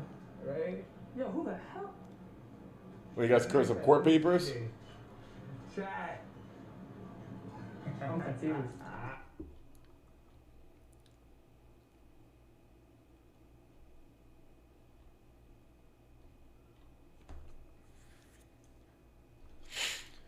So apparently a casino is suing Offset for $100K in debt. The casino don't need that fucking $100K. Like, they're gonna spend more in legal fees fighting Offset in court. This must be for exposure.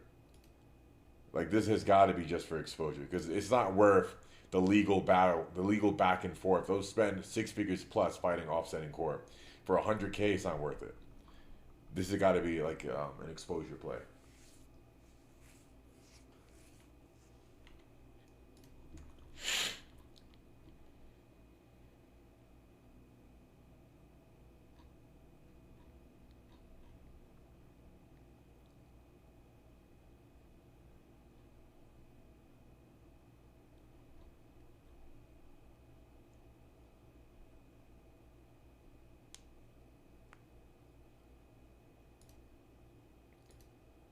You're too ugly to be asking me this shit, dude. I'm sorry. What did he ask? I'm currently single. Oh shit. It's my birthday. Your birthday? How old? How many years? 25. 25! That's a good year! How old are you? I'm 21 years old. Do I have a chance to get your number? I'm I don't know. That age gap might be a little too deep for me. I was like saying, oh, I gotta walk my fish. Sorry, I gotta go walk my fish. That's hilarious. Do mid-rep farts help? No, you may shit yourself. That's definitely gonna be a shark. Never fart mid-lift. That's a rookie mistake. You will shit yourself. He didn't look mid-30. You could tell from his skin and you could tell he's not mid-30. He looks like a mid-20-year-old. Just he's got a receding hairline and the way he's dressed makes him look a lot older. If he dressed more his age, he'd look more obvious that he's more mid-20s.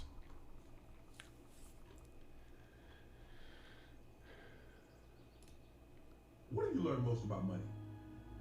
Once you get it, it's easy to get a lot more.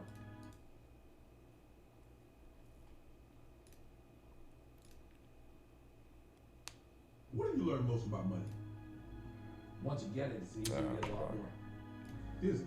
Yeah, oh yeah. Like it took me 10 years to make anything. If you're like, hey Dave, you gotta go make an extra $5 million in the next week, I can do that like that. Man. Once you got it, once you get over the hump, it's just it comes.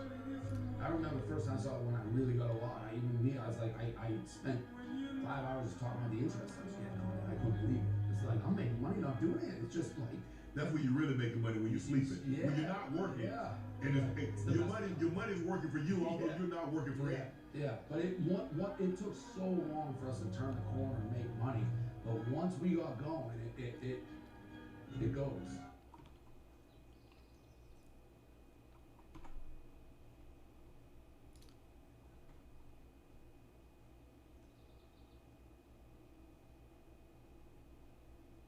Who's obnoxious? The guy we just watched?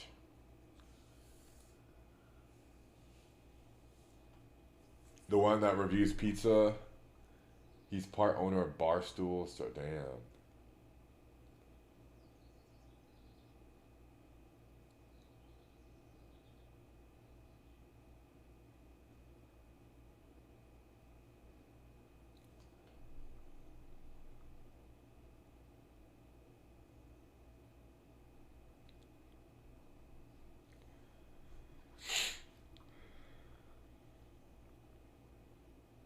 I think the biggest change that happens is the mindset when you come into a lot of money. You just start to genuinely believe that you're capable. Like, I think what holds a lot of people back, especially people that I speak to that have never made what's to them is a lot of money yet. Maybe it's 9-to-5ers, entrepreneurs getting started in their journey. Like, they just don't have that belief that the people that have already proved it to themselves have. Like, there's lots of self-doubt and there's hesitation in every move they make. And once you've proven to yourself, like, you can acquire wealth and become rich, once you've already done that, it's like, well, it's just now in your identity. Like, you just know you're capable of it. But for many people, they talk themselves out of a lot of decisions. They do what's called analysis paralysis, where they overthink, underdo. Like, they talk themselves out of the very moves that could be what get them closer to acquiring wealth, acquiring riches. I mean, when I first started coming into money when I was 21 years old, it wasn't anything crazy. I wasn't coming into millions of dollars, but it was enough. It was a lot of money to me. That's when I understood, okay, wow, like, now I can see my potential. And I just basically went all in on, can I check your message? From where, bro?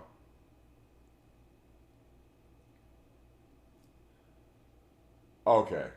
Do you have any knowledge about labrum tear? I don't. Hey guys, like, if you have an injury, I'd strongly recommend seeing a professional.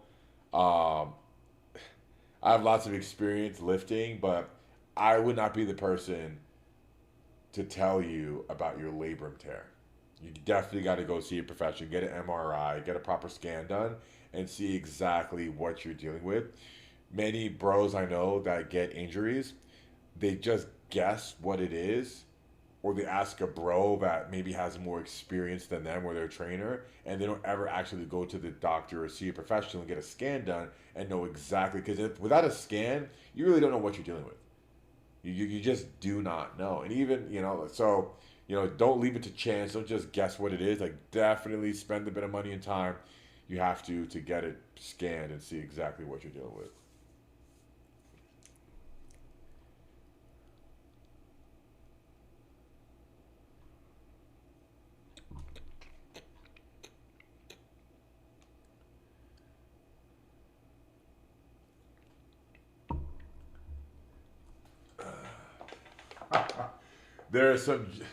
There are some dudes at your gym that okay, no good duster busters. So you have some enemies at the gym and you want them to get a pec tear. This is how you get a pec tear. What you want to tell them to do is bring the bar very high up on their neck, like damn under their chin, flare the elbows, right? And like this right here, like bringing the bar like beneath your chin and having the elbows super flared with a very wide grip is pec tear territory. It's not guaranteed to happen, but the odds of it happening go through the roof. You don't want, if you want to get a pec tear, do not tuck your elbows. Do not bring the barbell beneath your nipple line like I always preach. Make sure your shoulders are protracted, not retracted into press. Make sure your press position is like way up here, shoulders up. And pec tear is very likely to happen. But you hear that from me. You didn't hear that from me though.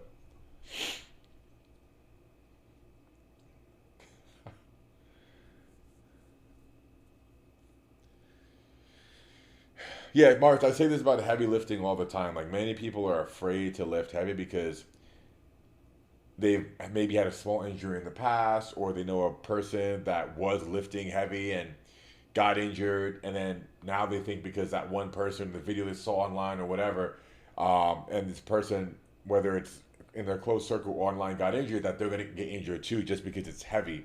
You don't get injured just because it's heavy. You usually get injured because you're not warming up properly, and more people than not enter the gym and have zero warm up. More people than not go to the gym, whether it's no matter what the compound lift is, and do zero warm up than not. It's crazy. And few people understand proper squat, bench, deadlift, overhead press, like compound movement mechanics, and how to protect themselves when they're lifting heavy. And they never got the guidance from a professional. Maybe they try and mimic someone online that they watch. They don't record themselves, which is another big one. If you're not recording yourself when you attempt these heavy lifts, it's difficult to see, like in the mirror, if you even have one, like what is wrong in your form. Like even at the level I'm at now, I always record my top sets to make sure like there's no leaks in my technique, right? Because like those small flaws in your technique they think are insignificant and maybe you don't care about could be the very reason you get injured. Like the difference of flaring the elbows on a heavy press and like keeping your elbows tucked is a big difference. And hitting PRs and being able to lift heavy, or like flaring the elbows and potentially tearing your pec or having a shoulder rotator injury. Yeah, I've made a bunch of videos of me saying this very thing to other influencers, athletes on my YouTube channel. Like one that got a lot of views and helped a lot of people is with Terry Crews, and I taught him how to properly bench press, how to bench press like a power lifter. I know he knows how to bench press. Like everyone knows how to bench press. Like anybody could get under a barbell and bench. But like, there's a few changes that many people have to make to protect themselves when they're lifting heavy, so they minimize the risk of injury. Now, I'm not saying like you doing this is going to prevent you from ever getting injured, right? It's just it reduces the chances significantly.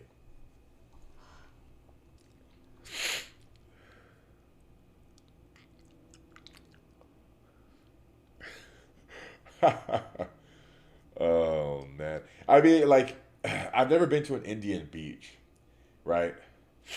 But I have been to many parts of India, and I've been to like New Delhi, I've been to Mumbai, I've been to Pune, and like I don't blame the people because there's just not enough places to put the fucking trash. It's not like they want to litter all over their country. It's like there's just not, like if you're out in the street in your city and you have trash in your hand and there's fucking nowhere to put it, right? You know, like the bins are all full. There's not enough of them in the country. It's like you just throw it on the fucking floor. You know, like what do you do with it? You know, you keep it around with you everywhere you go. You bring it to your home. Like you need somewhere to put the damn trash.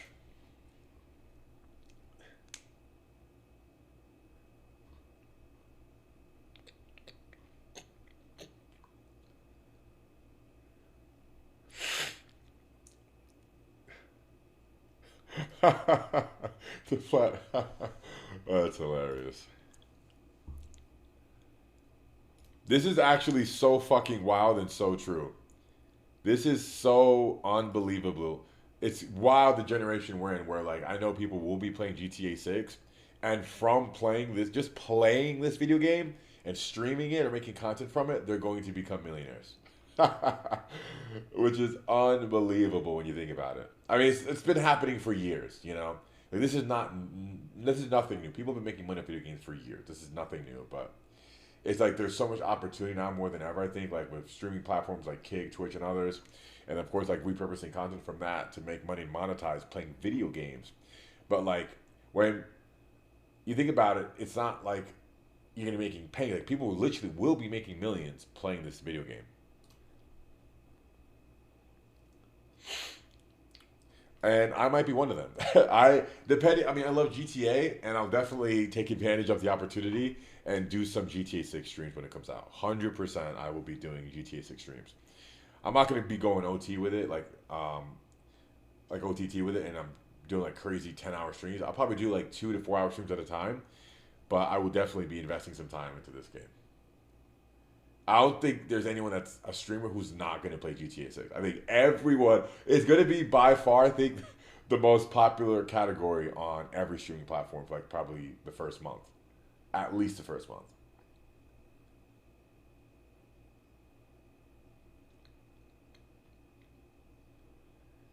Dayton, I agree with you. It's just, you know, that's actually a great idea, Dayton. I'm going to screenshot that and save it for later. Some of the hardest jobs out there for a day, like bricklaying, paving. That's a fantastic idea. That's fucking content right there.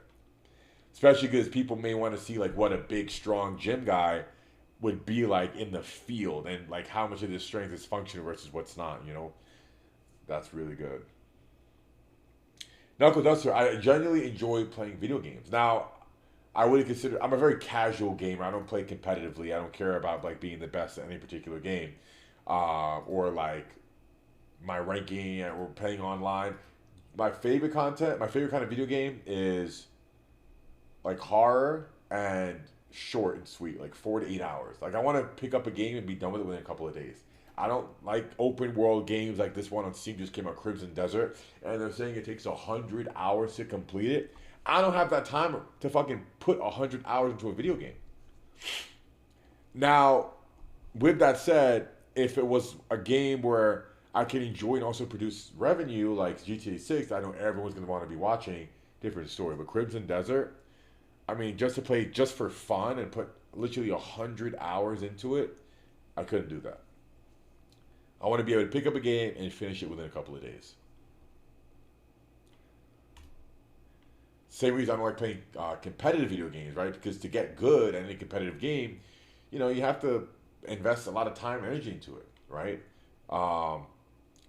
And if you're not actively practicing that particular game, like Counter-Strike, for example, Valorant, you know, Overwatch, all these first-person shooter online competitive games, you don't use it, you lose it. You know, maybe you can get good if you go hard in the paint for a couple of months, but then you take a break and like you come back to the game after your break, you're rusty now. Now your aim is shit. You know, you forgot certain mechanics. You know, maybe you. So I'm too busy for that. But GTA 6, because it can produce a revenue, I can make it more of a priority. I can delegate time to it, and my hosting skills.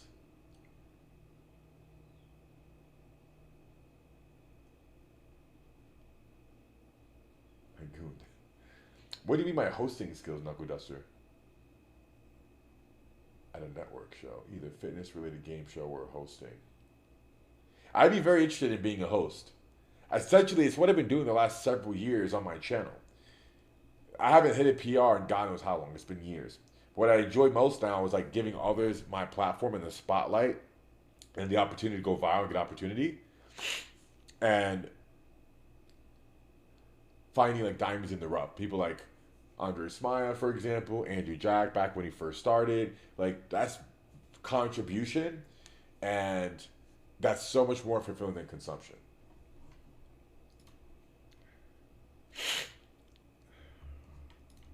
Gay son, thought daughter. Now, answer now. Gay son, thought daughter.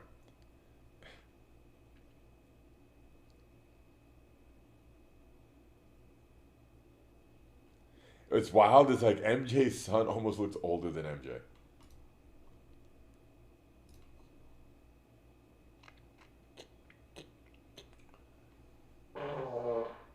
Y'all ain't hear that shit. Y'all ain't hear nothing. Whew. Oh, gassy tonight. Sorry, chat.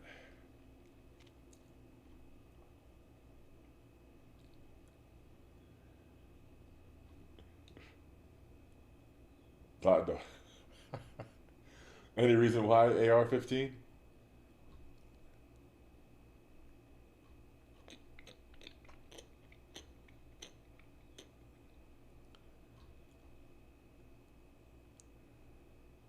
What?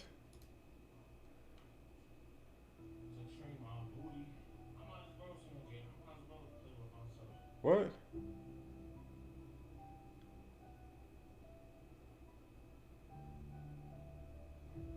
What? Is the context here? Why? What kind of joke is this? What?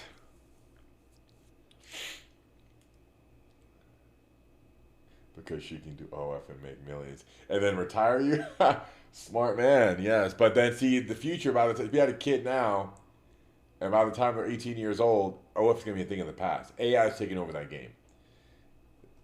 Girls have a very limited window of opportunity now with AI like getting better and better each month, where it's becoming nearly impossible to tell the difference between a real girl and an AI girl. And that's today. And imagine in 18 years from now, from when they would even be a legal age to do it, they're cooked. I think girls have maybe another 2 or 3 years like to really print on OF, and then AI is fucking absolutely owning that space by far. 100%. 100%. And also not just look, I'm aware of this because I know the impact AI is having with creators in general, not just like sex workers, but people that make content, like creators. AI content right now is, I think, on average, outperforming organic content. It's just more entertaining, right? And like, that's today. Imagine in 1 year, 2 years, so on, right? It's going to be impossible to keep up as a creator without like implementing AI in some capacity into your strategy. There's just no way you can keep up.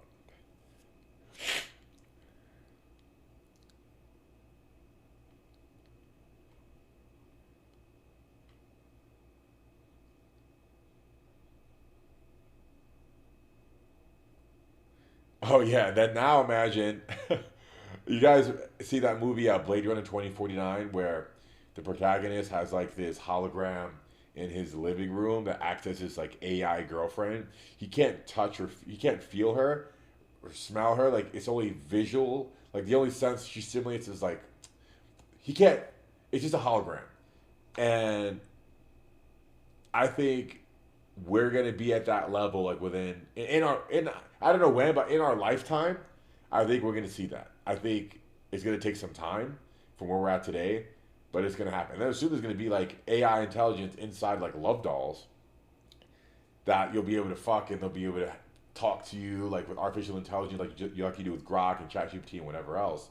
Yeah, it's gonna be wild. I think it's gonna cook the birth rate all over the world. It's gonna absolutely cook the birth rate from all over the world.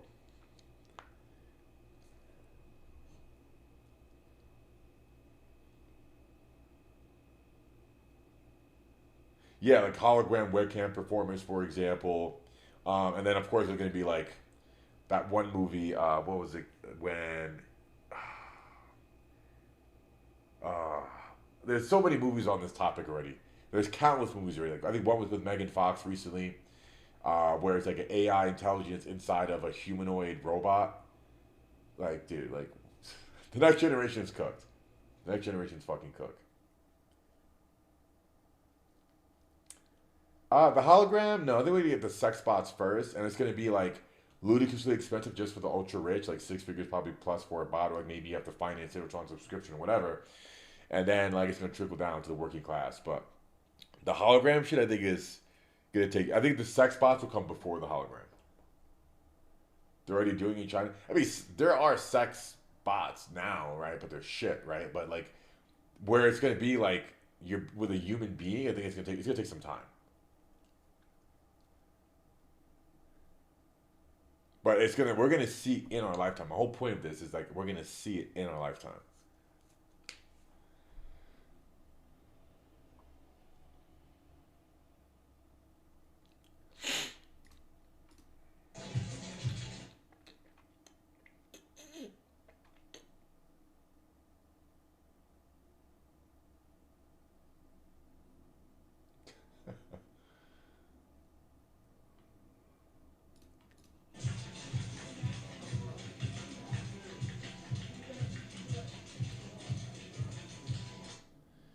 I've tried this with Juji Mufu years back in Magnets. This fucking sucks.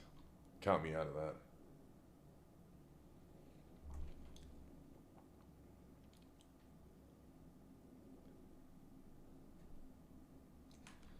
This guy Martz is always horny as hell. Martz, time for you to lower your T. Your T is too damn high. Get off the androgens while you're at it too.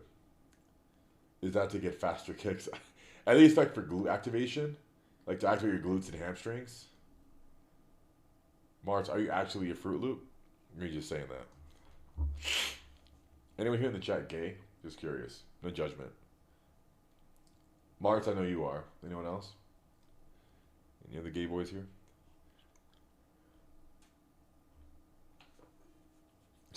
You're funny, Liam. Only for me, huh? Only for me.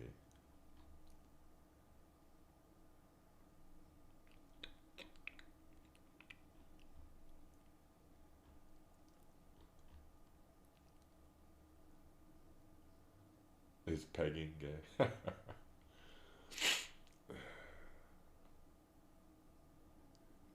So you watch all the clips, Knuckle? No, Bobby. I am not. Has the concept of injuries deterred you from powerlifting? Why has the concept of injuries deterred you from powerlifting? But not a few months ago.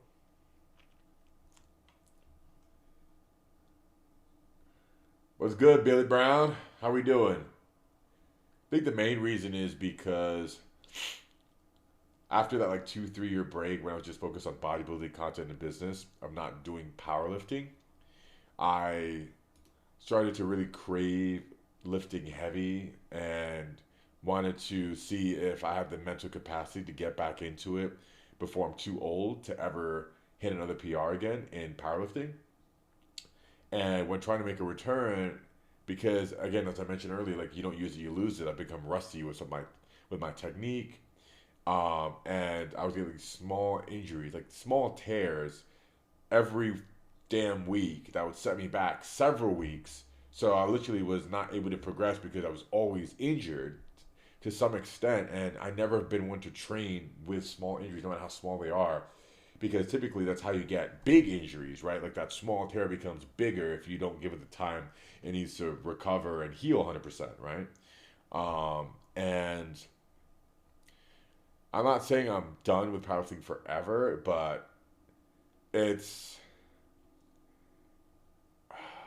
my mindset isn't what it used to be, where like in my early 20s getting into the sport competitively and like breaking world records, I wasn't getting injured all the time, right? Like I would get injured once or twice a year. It would be a small tear, but like these last, from November to like February, I think I had like nearly a dozen small injuries, like a dozen small tears, that really discouraged me from getting back into like, okay, it just was like a reminder of like what I'd be facing trying to get to the level I used to be as a powerlifter again. And I'm not ready for that right now. Not ready for it.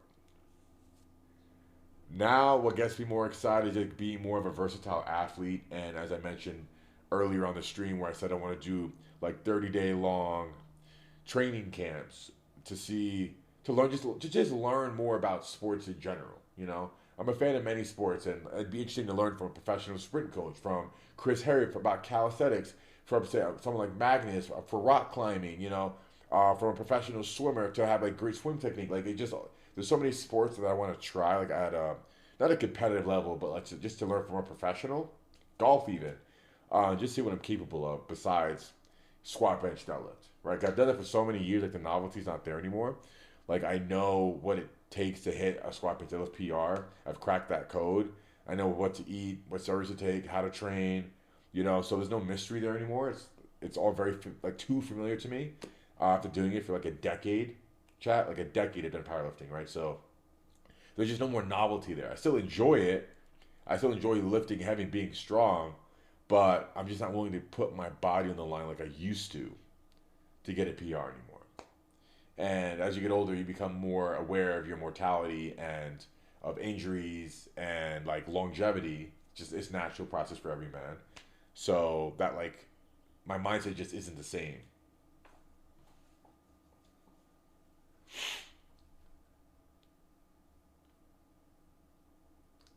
Damn, a 9-year break from powerlifting. That's yeah, it's a lot. Well, I'm going on like 4 years now.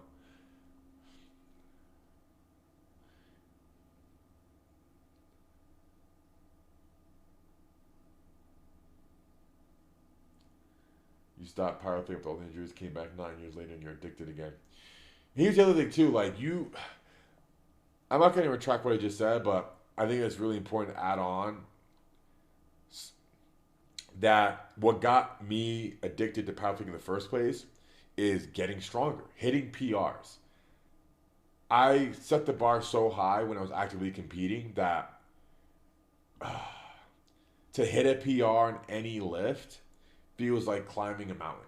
You know, like to hit a PR, to hit a 900 plus pound squat, a 675 plus pound bench, a 930 plus pound deadlift now. It just feels like an almost impossible task from where I'm at right now. And like, I know what it would take for me to get like a small 5'10" pound PR. And it feels like just the reward isn't worth the risk at this point in my life. You know, potentially a catastrophic injury or just like what I'm doing to my insides to be able to reach those levels, those peak levels of strength. The juices isn't really worth the squeeze for me anymore.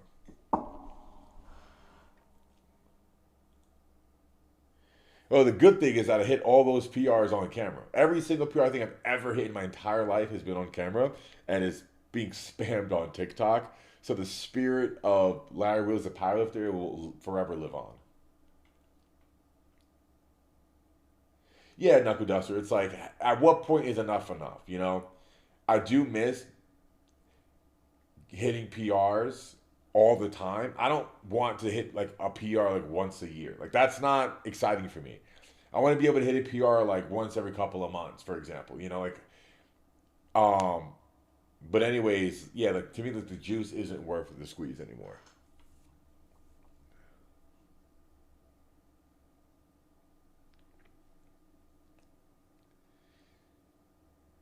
Well, I still consider getting back into it because there's still like that part of me that like that's just my roots, right? But like what I was trying to say is everyone at some point has to acknowledge like when enough is enough, you know. And I was fortunate to be able to get to the numbers I got on all three lifts, even overhead press for that matter, on like damn near every fucking lift that anyone cares about, like overhead press, I did strict curl fucking PRs. I did like the craziest shit, tested my body in every I think possible I can think of when it comes to feats of strength. Like I can't think of anything I didn't do um, that wasn't a test of my strength. I did tons of grip challenges, arm wrestling, and strongman. It's like what else is there? What else is there for me to do, right? So, but it's like when is enough enough? Do I just keep doing it till like the doctor? One day I just literally I'm incapable of lifting. You know, like when is enough enough?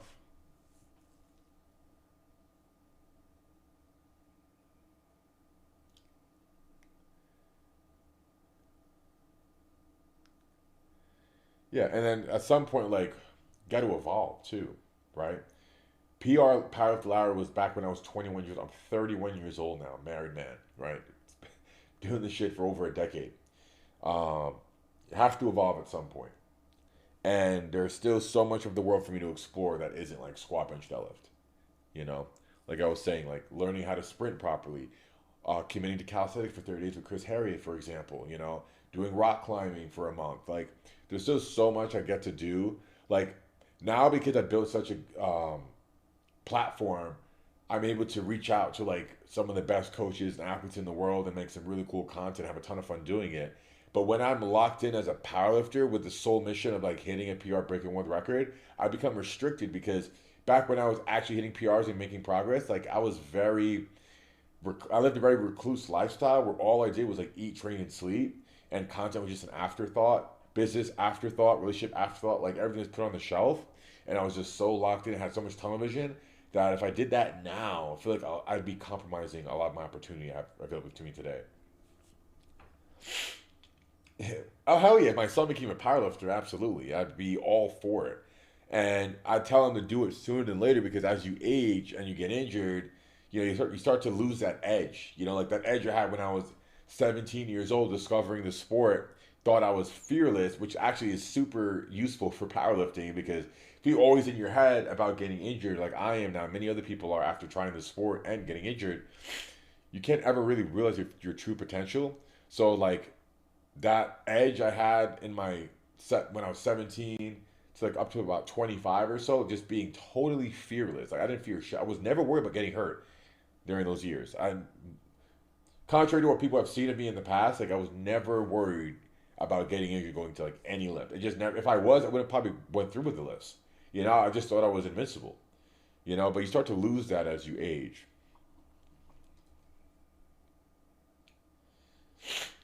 No, Knuckle Duster. I don't think acting is the right pivot now. Again, like with AI, they could just film me for a few days and probably be able to put me in any scene and environment, you know, with a couple of prompts. You know, I think AI is just really taking the job of making content, and for your question, movies are irrelevant. I think AI is taking all those positions. Even live streaming is gonna be taken over by AI soon. I think within a couple of years, there's gonna be AI live streamers, and how do you compete with that? It's just the evolution of the game, the nature of the beast. It's evolving very quickly.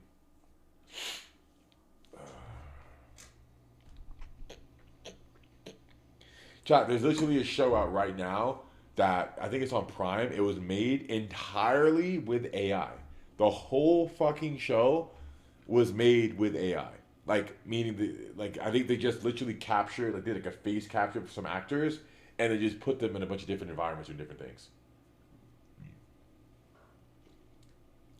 Yeah, sweaty beefcake. Like, can you not see the vision though? Like, you really don't think there's already AI live stream creators now. They're shit, right? But it's gonna be good one day. Like one day soon.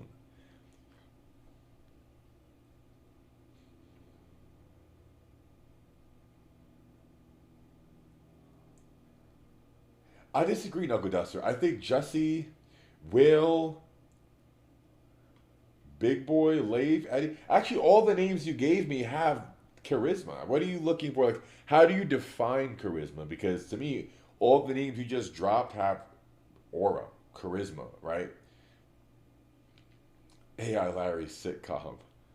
I'd watch a sitcom of myself with AI. Absolutely. AI content is entertaining. I'm always entertained by it. I rarely see AI videos and I'm not entertained. I'm just fascinated with what the technology can do.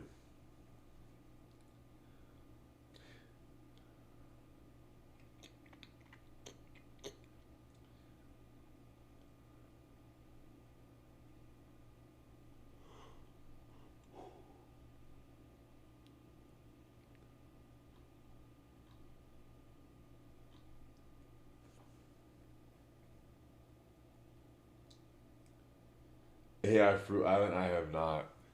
I just see like everyone else does those AI fruit videos teaching you about food. Those are fucking. I love those videos.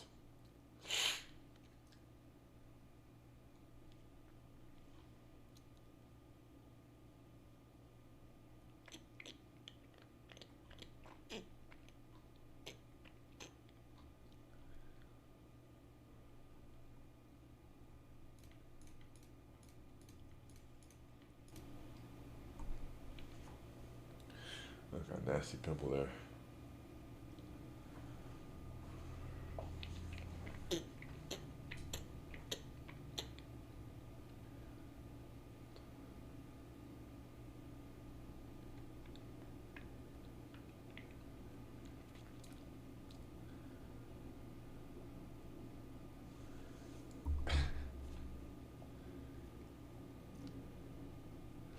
All right, John, I'm wrapping it for the night. I have a trip to Phoenix tomorrow, first thing in the morning, so I'm going to bring my webcam and laptop setup, and I'll stream there. Have a good night. Love you too, Viet Pride. Right away, rather than like sipping on the RTD that's carbonated over like 30, 40 minutes, which I understand people enjoy, but I also like getting that the efficiency of this. They want to know if you take it intrarectally. I'm so confused. I haven't tried that. I think slurping is fast enough. Uncle, what up? Are you late with Oh, yes, sir. What's good, man? Can I get a photo with you? For sure. Yeah. Yeah, let's look up. Thank you, bro. Doing good? Yeah, I'll do it. What's up? What's up?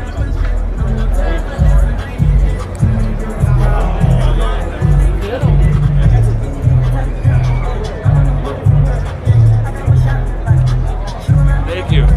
Oh, anytime, anytime. I did, yeah, this one right here. Yeah. This is like, damn, 5-6 years ago now. It's been a minute, yeah. Is it recovered on that? It's recovered, but it's still detached.